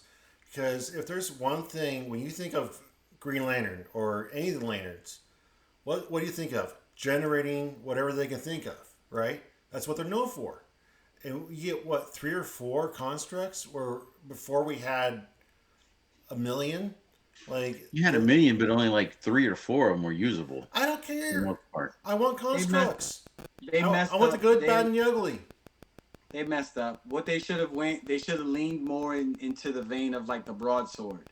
They should have leaned more into that instead of these generic things. It should have been like, oh, well, you get this equipment for free, and you get to make this you know, essentially you're wielding this construct the whole time. I wish they would have leaned more into that All right, versus this is a this side other stuff. tangent that I don't want to spend too much time on, but also the choices of constructs suck. The Soundwave, come on. The bat? Yeah. That was interesting. The chain is okay. Soundwave sucks. What was there another one? What am I thinking I of? think that's it. The I like Soundwave is just weird to me. It's just Yeah. like I ain't never seen. It's just let's just make a lot of noise. Like The sword, there's a sword as Sword, well. yeah, sword's awesome. Sword's awesome. Yeah. All right, so Yeah. casual play, just Okay. Saturday afternoon, guys sitting around the kitchen table. I'm gonna give this a 1. I give it a 3. There's definitely some great pieces in there. I think the character selection could have made this a 1, but the what the character selection does, it really strips away a lot of the fun for this set because you have stuff that's unfinished. Even when it comes to the JSA stuff, you have, you know, Alan Scott, you have Jay. Where's Wildcat? Where's Hawkman at? Where are these pieces, these characters that are important to the mythos of the set? You know what I'm saying? And then when you have the lantern stuff, again, where are the Star Sapphires? That's my favorite. Like that's my gym jam. So where are they? Where are the ladies at? The Zamarins could have been a generic again, just like these other other generics. So it's a 3 for me. I guess I'm not thinking so much of the character selection because I'm not as well versed in the DC universe and the Lantern universe. So I'm just thinking about sitting down with the guys, having fun, rolling dice. I'm not as concerned about the character selection as the playability, self-contained, without being broken.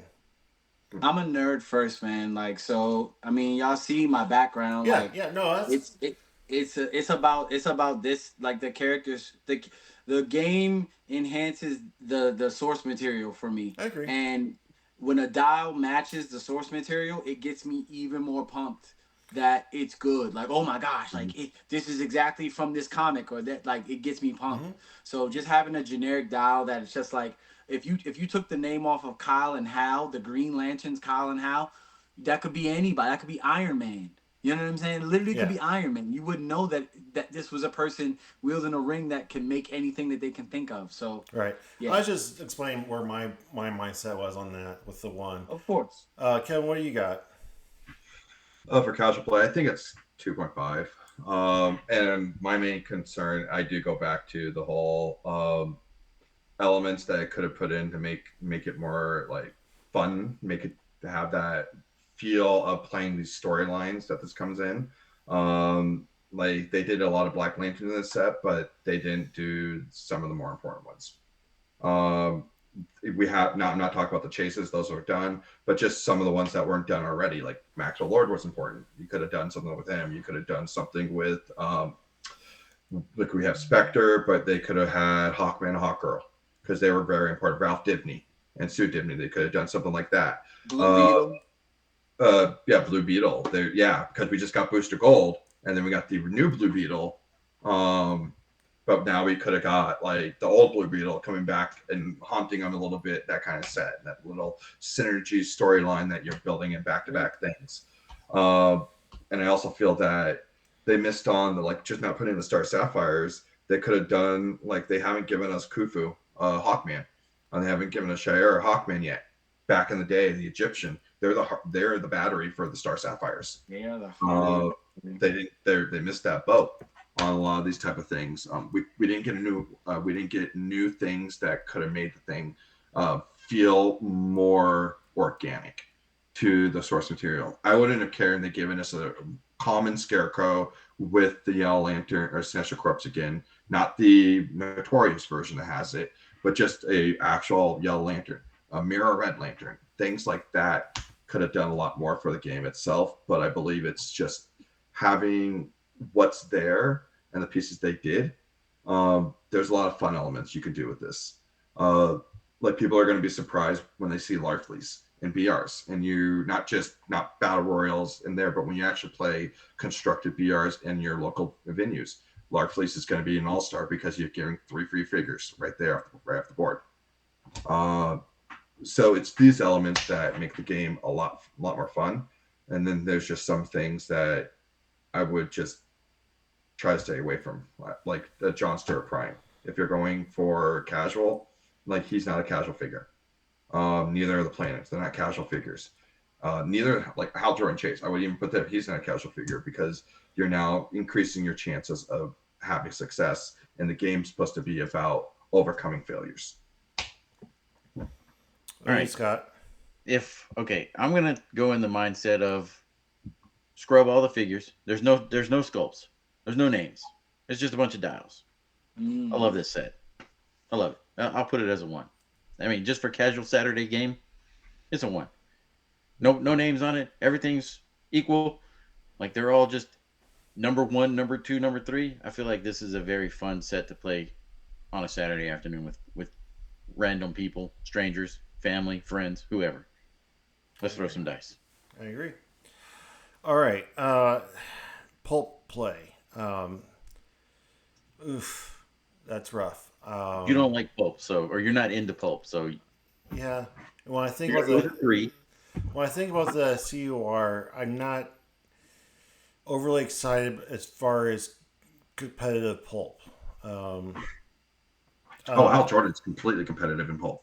He creates a big turtle team, and he does a lot of stuff that a lot of people don't expect that he can do. And I'm not hating on it. I'm just not saying that there's a lot of breakout stars in the CUR.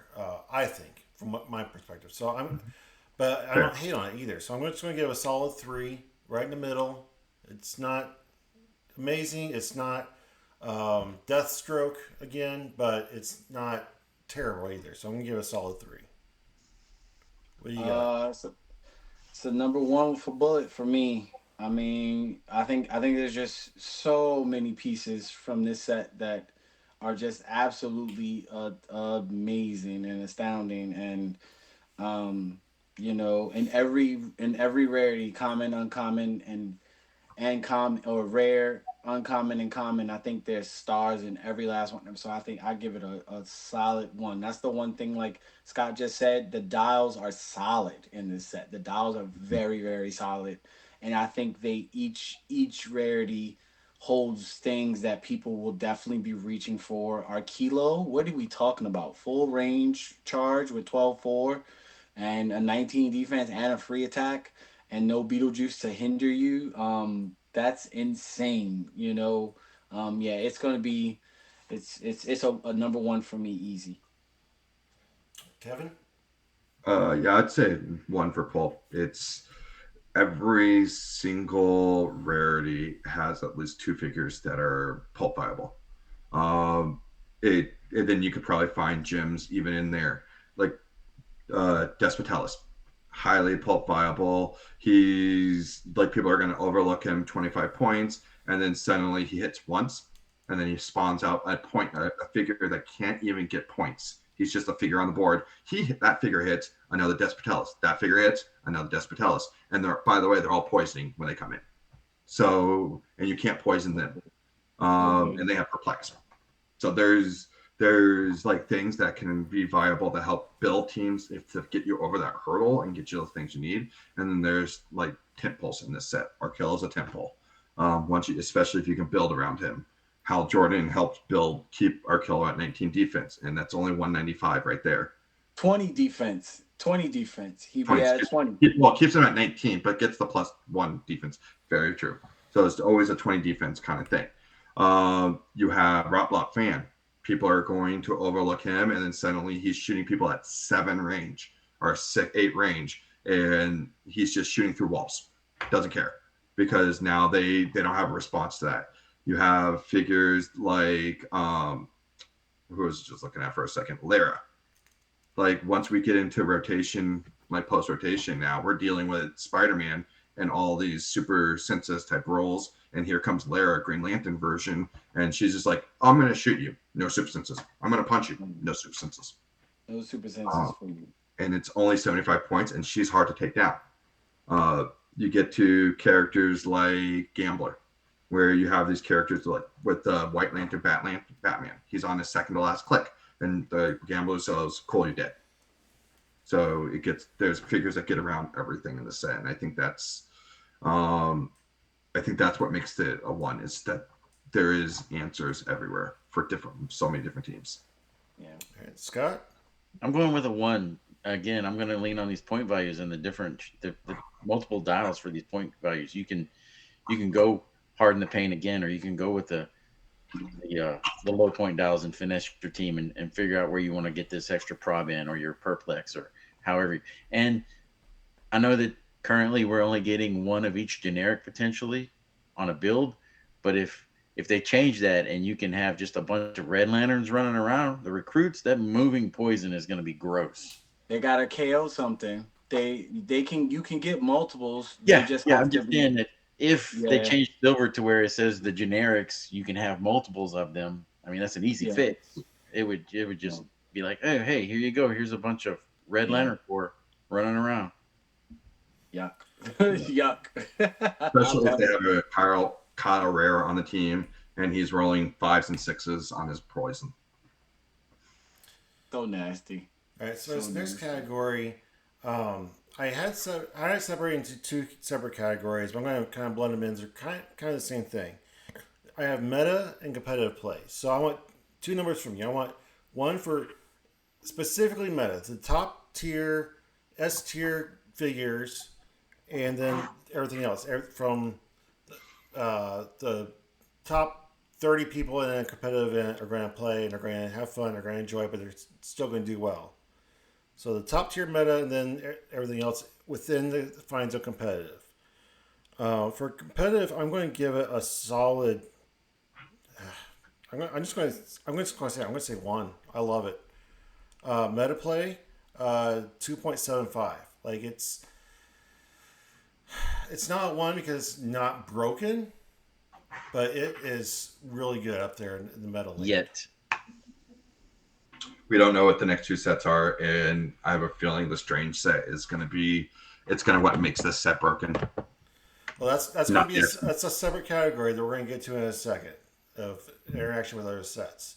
But self-contained within this set for competitive, I feel it's a solid one. Like if you just went into this in a competitive field, only this set, you could still do well competitively. Meta-wise, it's just shy of being there. What do you think, Antonio?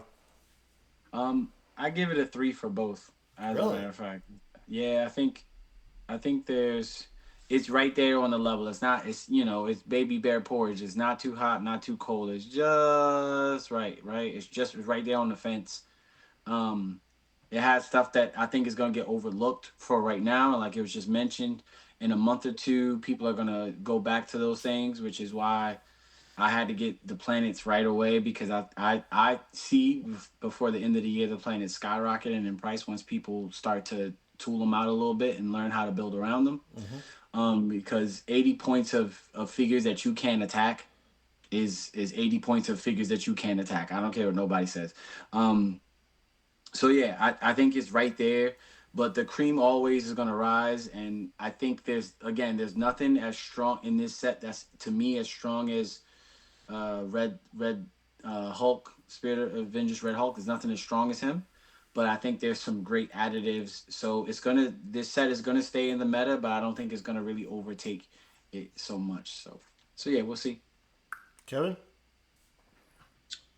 Competitive, I'd probably say it's a 1.5. There's a lot of figures that keep it viable to be like something you can have fun with and do decently well. You might not like overpower some of the other stronger figures that are going to be out there, but there's some elements out there that are just that make it enjoyable as well as competitive, as well as meta. I'm right there with Antonio. It's a 3 right now.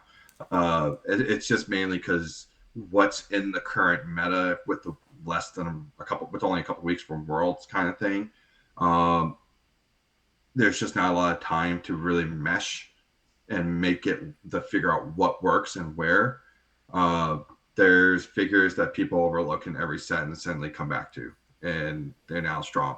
A good example is Pim Particles. A lot of people overlook Pim Particles as how good it is, and even one shots in general. And now Pim Particles is on a lot of teams because when you can make Kong tiny, you can make Kong tiny. It's the idea that the things will come into the play that we'll see some strength that's later, but just not right now. I think right away Animal Man's gonna join the meta. He's like just get him pick a power kind of thing, flight and dolphin fin. That's pretty good for 10 points. Then you have other elements of your planet. They're definitely going to come in, and the God Sword. That's going to be something that's going to see a lot of play just because of all the super senses they've been building into so many different sets.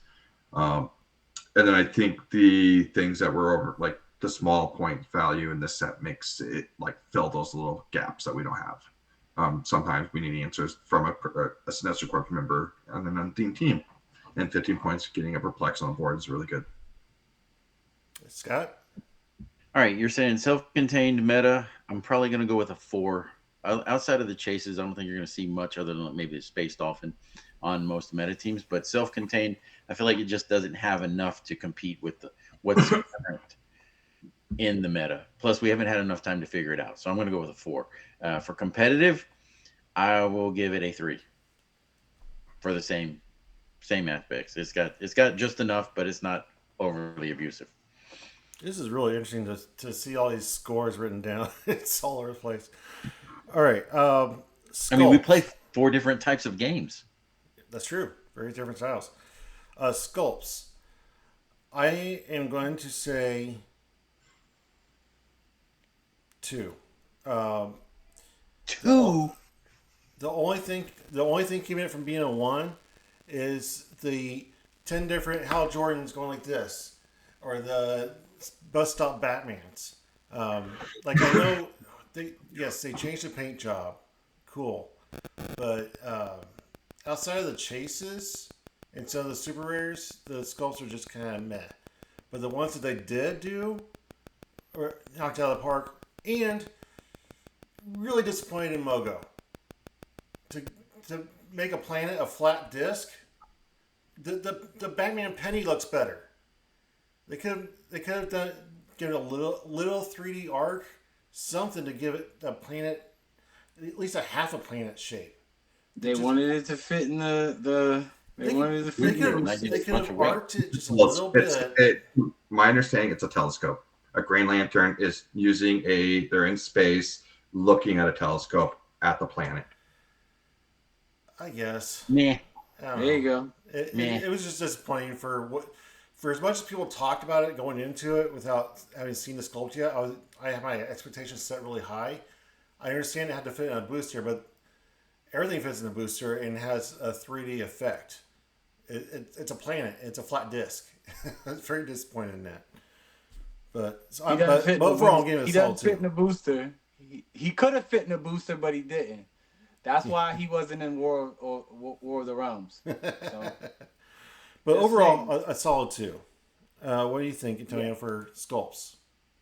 I'm gonna give it like a 4. It's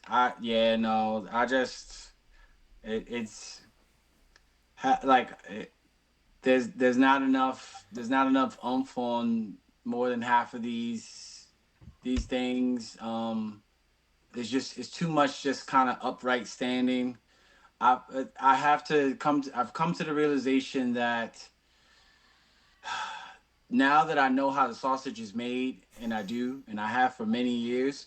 But once I got the information, I asked these exact questions last year and I got the answers.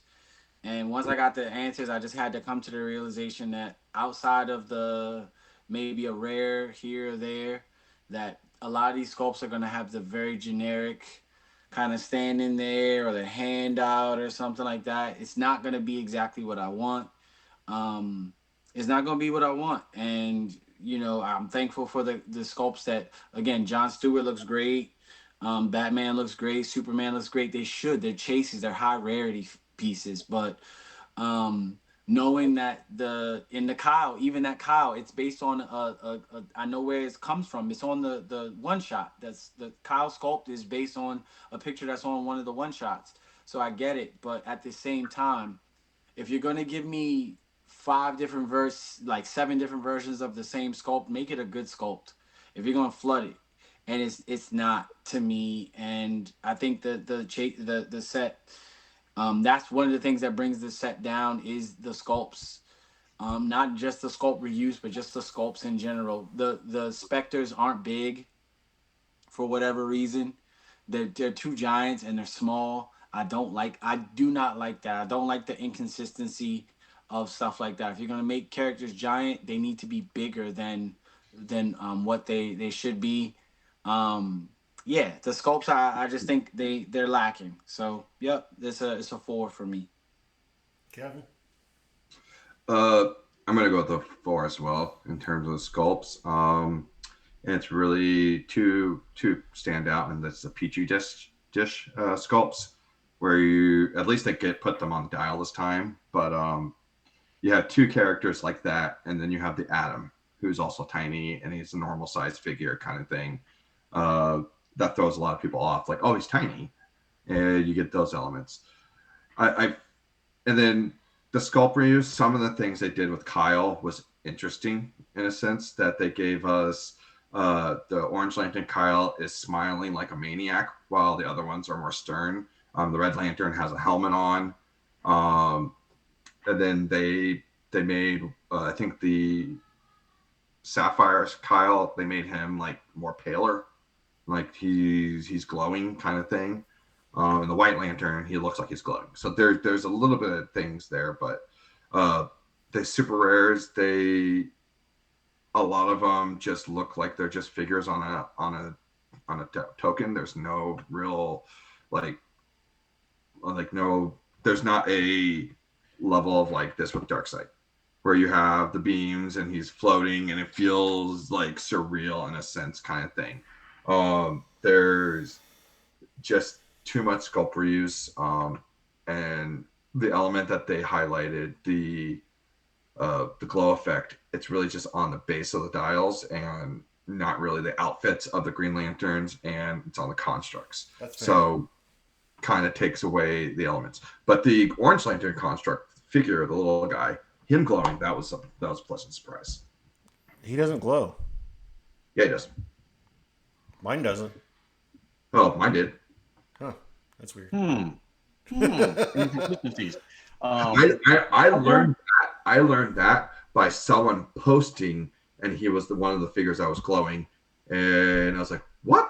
No way!" And then I just stuck it under light for a little bit, and he had that little faint, tiny little glow. All right, I'm gonna answer now. I'm going with a 5. I feel like the sculpts are not dynamic. Like very limited is any of it dynamic. I don't think the primes, meh. The what is it? The Guy Gardner that split down the middle, could have been better paints. I feel like just the reuse.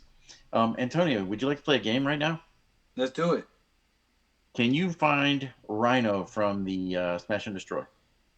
From Smash and Destroy. Ugh. Play a little game of sculpt reuse. Oh yeah. You already know where I'm not with that. Yeah. All right, so my question for you guys about the lower rarities and the sculpts. Has there ever been a set that met your expectations? Because I feel like with having 5 different rarities, All right, you got it? it doesn't matter what you're grading. It's going to increase as you go up the rarity. Go for it, Scott. What you got? The other one I need is is it the Yeti from Will's Vengeance? Oh my gosh, man! You should have said that before I sat back down. I'm sorry. Sweet Jesus! But a common's always going to look like a common, and the rare is going to be a little better. Wait till you see what's about to happen here. All right. I trust. Wait till you see what's about to happen. We have a common. Oh, I already know. I have the pictures in my head. Okay. What they look like. We have Rhino. The rare. We have the Yeti. Or turn them to the side a little bit so you can see the side angle and tell me it's not almost absolutely identical. It's almost the same sculpt. Yeah. Almost. It's not. Here we go. It's not. Because the leg on the Rhino is different. This back leg is definitely different. They are different sizes and chunkier. The Rhino is way more svelte, where the Yeti is not. But okay. the sculpt is the pose, the essence of that double-handed smash is definitely there for sure. Okay, but it looks almost the same. They spend a lot of money on these molds to make these. They're going to reuse them. Yeah, but I mean that was like 3 sets later. Yeah, so it's not going to be as at the front of your mind when you see it again. My issue is that I don't think there's a sculpt in the CUR that's better than the Rhino sculpt in Lantern Legacy. Yes, I agree. All right, so I'm done. It's a 5. But I want to know, because you guys are so hard on the CUR sculpts, has there been a set that has met your expectations to make it a really good sculpt set in the CUR? In the current model? Or just previously? Just whatever. I just want to know if there's ever been anything that's really met your expectations. Most Spidey sets end up giving me something that I enjoy. The most Spidey sets, the Spider-Man, the latest Spider-Verse let me down a lot for the same exact reasons that we're talking about now. You know what I'm saying? The sculpts weren't dynamic. Sculpt reuse was a big thing, but I've had previous, again, Spider-Man and Venom, Maximum Carnage or whatever, that set, the CUR on that set was absolutely amazing. And, I'm sitting right next to stuff that I could pull off that I thought the CUR was great. I thought the CUR was great in Avengers Forever. I thought the CUR was great. I mean, this stuff was great. Look at this Kazar. He's just a rare.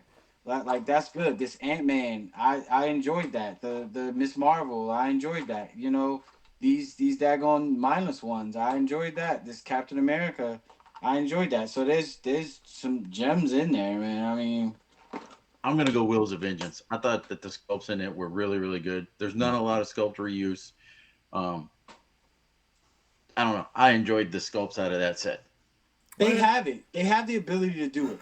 Let's be honest with the situation. Honesty of the situation is every set could be a mega set if they chose to have it that way. We all know that like they could do that. Heroclix doesn't like doing making the same thing over and over and over again, even though they understand what we want. You mean to tell me we couldn't have a? Why isn't every set into the 70s? Again, this where Wonder Woman 80 is into the 70s. Yes. Sculpts are amazing. Chases are amazing. That set sold out because it was good top to bottom. Notorious was great because it wasn't no sculpt reuse and it gave you a ton of figures. A ton. Why couldn't we have that in Lantern Legacy? The answer is we could have. They unfortunately just dropped the ball for whatever reason. I do not know why they decided to they cut corners on this set and they shouldn't have because like Scott said, they told us. We didn't say this. They said this is the predecessor or this is the legacy of War of Light. War of Light came in two different waves, so it had more sculpts. They could have the ability to give us more sculpts. Again, Notorious is there. They could have gave us more sculpts. They chose to cut corners, and it lacks way too much, and that sucks. But every set realistically should be like into the 70s. Why? Because now we don't have to cut characters out. All three of us could name at least 4 or 5 characters that we would love to have seen in this set. And if you I feel like extend the set, you get that. Well, especially if they would have. with the 2 extra boosters now, they should have more Oh variety. my gosh. Okay, so they could have just put in the chains or the constructs or whatever, the rings, and put another figure in there, and they could have been an 80 figure set, and still we'd be wanting more because of what they could put in there. Or they Yep. could have just given us the constructs like they do with the bubble wrap piece, like Yeah, they do with same. the swords and everything for. That part. So they didn't. They could have just slipped another figure, bubble wrap it, and hope the construct doesn't break. You don't need to actually add it as a figure itself. It's turning. It's turning and like feels like it's like a premium product at that point because the only other set that we have examples of this outside of BTU is Exo Sword Slop. And that right there was a premium set where you had to actually pay extra money to even get a booster of something from, or 2 boosters from a brick. All right, And you want to go way back in the way back machine, back when we used to get 5 Or figures in a booster? and you could sometimes get 3 of the Icons. same. No, we're not going icons. We're gonna go back to oh my gosh, it was an Avengers set where you would have the first peanut bases that came out. Oh, If you pulled a Fantastic peanut base or a Forces. giant, you would get 3 Fantastic figures Forces. in that booster instead of 4. Fantastic Forces. Oh, because you pulled the yeah, I remember that. Yeah. I mean, that this was set one of gave the- us more value. This set gave us more value. It gave us team up cards, it gave us one shots, and it gave us Legacy objects cards. in legacy cards Oh. in boosters, right? The thing It that gave we've us been asking for is legacy card, more in accessibility. boosters, right? In boosters, right? But I can tell you right now, we're probably not going to get that. Why? Because WizKids doesn't like to just do the same thing over and over again. Even though the community gave overall good ratings for doing that, you would think that. Guess what? Expand. Make sure you have at least. Let me ask y'all this: how many legacy cards do you think should be in a set? If they start putting legacy cards in the boosters, how many legacy cards would you say need to be in every set? 20. 20. 15 or 20 minimum. Now, question: do you think that if they put 20 per set, knowing that there's at least 4 to 5 sets that come out per year, do you think they would eventually run out of characters? No, because they can It's read legacy Stormy. stuff. To Like- Stormy, they redid a legacy on her. Yep. So I feel the same way. WizKids does not. And that's the unfortunate aspect of it. They don't feel that way. They feel like they probably would run out of characters. And I don't think that they would. I think what we would see is more C and D list characters actually get legacies. You know, because some of them come out great and some of them don't come out that great. But eventually, we would see maybe someone like the Gambler get a legacy card eventually, so that he can actually be teamed up with the rest of his Injustice Society people instead of just him be the a random figure. Him and Sonar are just random guys. Because you know what, Abracadabra was probably supposed to be in this set or in Masters of Time. You know, I think a missed opportunity would have been legacy cards of Black Lanterns from Notorious. They could have done while they're still modern for the next month, but anyway, I digress. They're all Anyway, chases. we're They're we're chases, and they're trying to get away from that. we're looking we're going in dangerously into sweatshop territory here, so I want to keep moving. What is your impression of the set as far as interaction with other sets? How does it fit with the other sets in modern and the other sets coming out down the road? Does it mesh well? There's a good synergy? Is it going to be kind of standalone and doesn't really fit with anything? I think just because of the rings alone, it's got to get a high number. So I'm going to give it a 2. You mean a low number? Anybody can get a ring for 10 points, and it makes them infinitely better. Mm-hmm. We saw how BTA worked. Yeah, Like Scott was great. Scott was even better with the Sinister ring. that's right. Yeah, but he was only good because he got it for free. But Nobody, this- nobody still- used. But that's Scott Porter is an outlier for Heroclix. He breaks the game in every standard of what a piece that's 25 points Yeah. should be. 10 points for what the rings do, I think is more than worth it. And the more the thing where I was coming from, Antonio, was that like just that idea of being able to turn a figure that's really good and make him better. Because even if like one of the things that you're doing was giving the black shirt Scott a sword, paying 10 points, and there's value in having an 11 attack figure with 1 damage getting a sword. There's value here. I think I agree with what you were saying. How that was so. I mean, I give it like a 3. Okay. I give it like a 3. I'm gonna say it's I feel like that dolphin is gonna be phenomenal. Space dolphin is gonna be phenomenal. It's gonna fit in almost anywhere. The rings, okay, yeah. The constructs that you're getting with those rings, not so good. But just the stuff you're getting with the rings, yes. I would give it a 2. 2. What was yours, Kevin? I'd give it a 1.5. I actually think there's a lot of synergy there. Before you guys said you don't really see the interaction with the sound wave.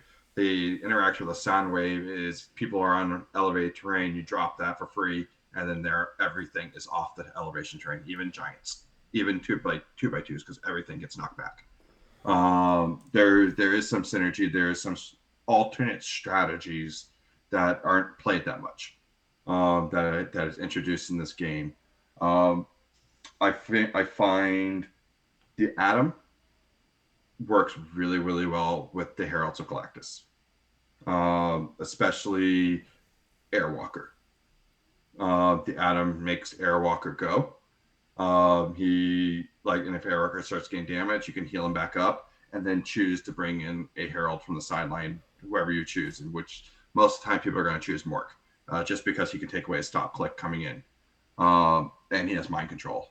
So there's different elements out there that once you start seeing the games play and seeing them start synergizing a little bit more, it's going to make it work.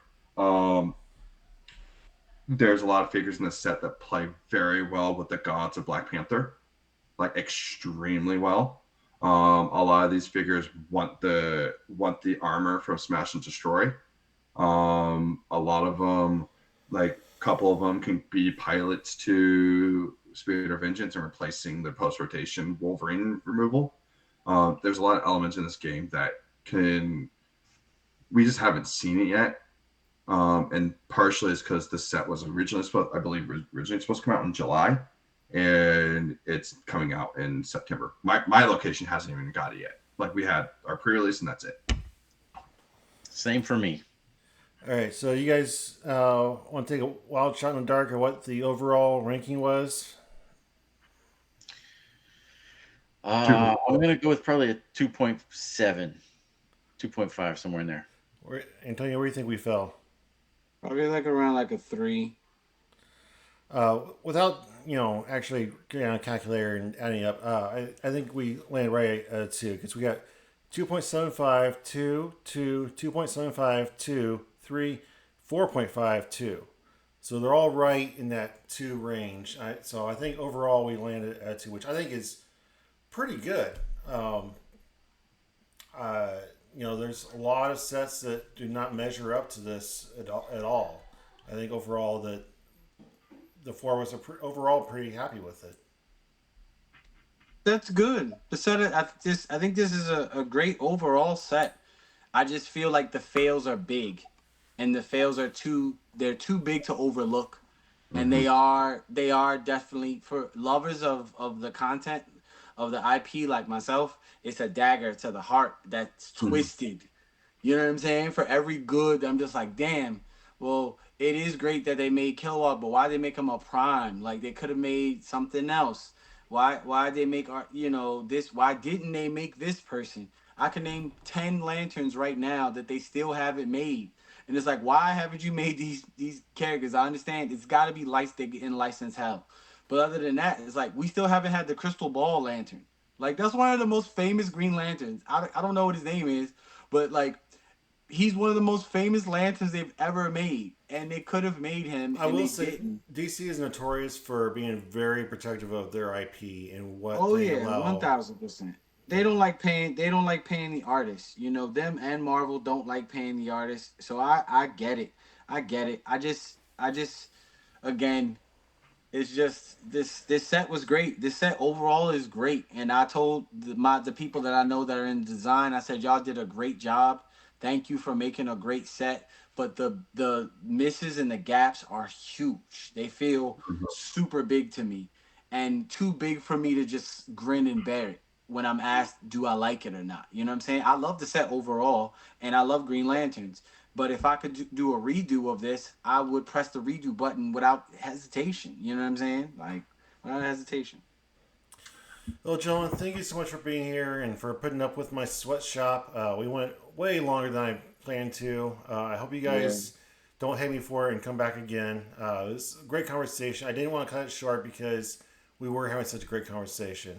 Some really great insights, great thoughts. Um, I agreed with a lot of what you guys said, and the things I didn't agree on, I thought about very hard and enjoyed the conversation debating it. So thank you so much for being here.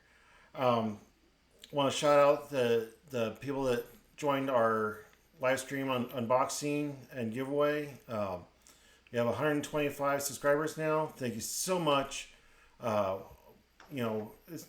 everything that Scott and I do is for you guys. This is a podcast about the players, for the players, with the players. We just want to do something different for fun, and you guys are making it all worthwhile. So thank you so much. Nice. Antonio, thank you for everything you do, for your artwork, for your talents. Scott, dude, you are the brains of our operation. Thank you for everything you do. Kevin, thank you for stepping in as Of course, thank Jay's you. proxy at the last minute. I really enjoyed talking to you, getting to know you, and we will be having you back as a solo operation very, very soon. Appreciate it. Looking forward to it. And thank you for having me. Do you guys have any final thoughts before we sign out for the night? I do have one. This is more just for Wizkids kind of marketing, using my experience. When you advertise a set like they did Legacy last year, don't intimate that it's a love letter to a previous set that we all cherished, and then give us what we gave us. If you're going to intimate that, give us the full version and like basically go balls to the wall. Yeah. I would heavily second that. I was extremely disappointed in Deadpool Weapon X because when you call it a set Deadpool and have more of a secondary character than you have of Deadpool, and the Deadpools you give us are lackluster at best, I was very, very, very, very, very sad because obviously I am a huge Deadpool fan, and it was a disappointing set overall for being a quote unquote Deadpool set. I Superman and didn't the know Legion of that. I did. Superheroes. I did not know that you didn't like the Deadpool set, Wes. I did. I did not know that. That's crazy. I It's hard to like that set when majority of the chases are Wolverines. yes, I there's things in this set I enjoyed, but overall it was a huge disappointment. It's like uh, when your mouth is watering for a medium steak, just pink in the middle, a little juicy, and you bite into it, and it is a charred briquette, and you're just like, Well, it's edible. I It's ate big it, flavored gum. but it was not the delicious enjoyment that I was looking forward to. well, you saw where your chases went. They became LEs. Barbecue Deadpool and Deadpool at Home were definitely in the set. Yeah. Yep. So, for anyone that's watching, keep that in mind when you Trophy look at a Deadpool too. set and you see, well, this set is missing this figure, that figure, this figure, that figure. Now you should know, based on the LEs that we saw this year, that there probably were stuff that was in there. The King Phoenix is this. All it is this. Is this with Thor on it? It's this, which meant that should have been, and it has this base, which meant it was in the Black Panther. The Yeah. Phoenix is this. It's just this with no Black Panther in it, which means it was in the Black Panther set. It was supposed to go with the other deities that we got, and it got axed. So keep that in mind for people like yourself, Scott. I mean Wes, and other people that want certain figures. I have to. As soon as I didn't see a Wonder Woman and even a Ranks the Sinestro world, which should have been in the set. You made Umbrix, you made Mogo. Where's Ranks? Hmm. Oh, you're coming out with the Apocalypse set. Guess what? Probably gonna be an LE next year. Ranks. It's probably gonna be an LE for next year. Why not? You already got the mold made. All you gotta do is put a different sticker on it. So just keep for the people that feel like you feel West. Just keep that in mind going forward. Right on. Scott, Are you ready for this? ready? All right. I'm trying to screen some of these now because I don't want to get in trouble. You have violated the Prime Directive. You've exposed an alien culture to slowly releasing a huge fart over the course of 2 minutes before they were ready. I have been Nice. accused of that. Nice. That's very Rick and Morty. That's a Rick and Morty type of thing. That's something that you would see in Rick and Morty. Like Rick would just burn the whole time. Or the Orville. It's very much like the Orville too. So yeah. That we have in Heroclix. So that means I always tell people if we got the Orville in Heroclix, keep your hopes up because we could get anything. If we got the Orville in Ninja Turtles are Heroclix, going to return. Ninja Turtles are going to return. Hopefully. not if they don't do a daggone modern looking shredder. While we were sitting here doing, I was drawing John Stewart while we were sitting Nice. here, while we were sitting here just talking about stuff. This was fun, guys. As always, I appreciate you having me on, Wes and Scott. I appreciate. It's always a great time when I get to come and talk Clix with y'all. Kevin, it was great to talk. We talk Clix anyway, but it was great to talk Clix with you on this on this stage as well, man. I had a great time tonight for sure. Dinner in Memphis. Dinner in Memphis. Let's do it. Let's do it. Let's do it. Let's do it. And anyone that's going to Memphis, if you're going to Memphis, when you see any of these people that you might see, whether it's at Red, White, and Clicks, definitely go to that event if you can. But if you see us at Worlds in a couple weeks, me or Kevin or any of the other people, just say hi, man. Say hi. You know what I'm saying? Let's roll some dice together. Let's have a good time. You know? All right. Make sure you guys check out the website that's going to have everything you need to know about Red, White, and Clicks, and everything you know about Talkn Clicks, and everything you know about ordering 3D printed objects from John Hoffner. It's an ever-growing project. I will be constantly monitoring it and changing it and evolving it. So make sure you check that out. You've already changed it once. What's that? So you've already changed it once because you had to put my complete bio up there or whatever it was that was missing. My choice of iconics and how I would want them done and my legacy card choice. Yep, and I change a little bit of something every day, so make sure you keep coming back and check it out. Red, White, and Clicks, it's right around the corner. It is 72 days now away. right after Worlds. It's the first major event after rotation. All the proceeds go to veterans. I did slash the prices, so don't miss out on amazing pricing for very low cost, and all the money goes to help a good cause. Don't be one of those people that just sits back and goes, well, somebody else will go. No, you come and enjoy Dice too. Make top 16, get a free brick. Like it's a great cause, great time. Anybody who went last year can tell you it was a blast. So come back again. We're doing it bigger and better. I look forward to seeing you. All right, Participating that's in been local Talk game. Clix, the round table, lantern style. Thank you guys so much for being here. Kevin, do you know our sign off? No, I do not. Antonio? I don't, man. Okay. I don't. I'm so used to. I've been on it. I should know it by this time. All right, But let's do it, I Scott. am gonna say, be good to yourself. Be good to others. Go be super. All right, and as always, Scott, Keep on keep on clicking. Clixing. Oh Have a good yeah, I night. do. I do know that. I do know that. All right, hey. All right, good job, guys. Let's just not come in tomorrow. Let's just take a day. You ever tried shawarma? There's a shawarma joint about 2 blocks from here. I don't know what it is, but I want to try it.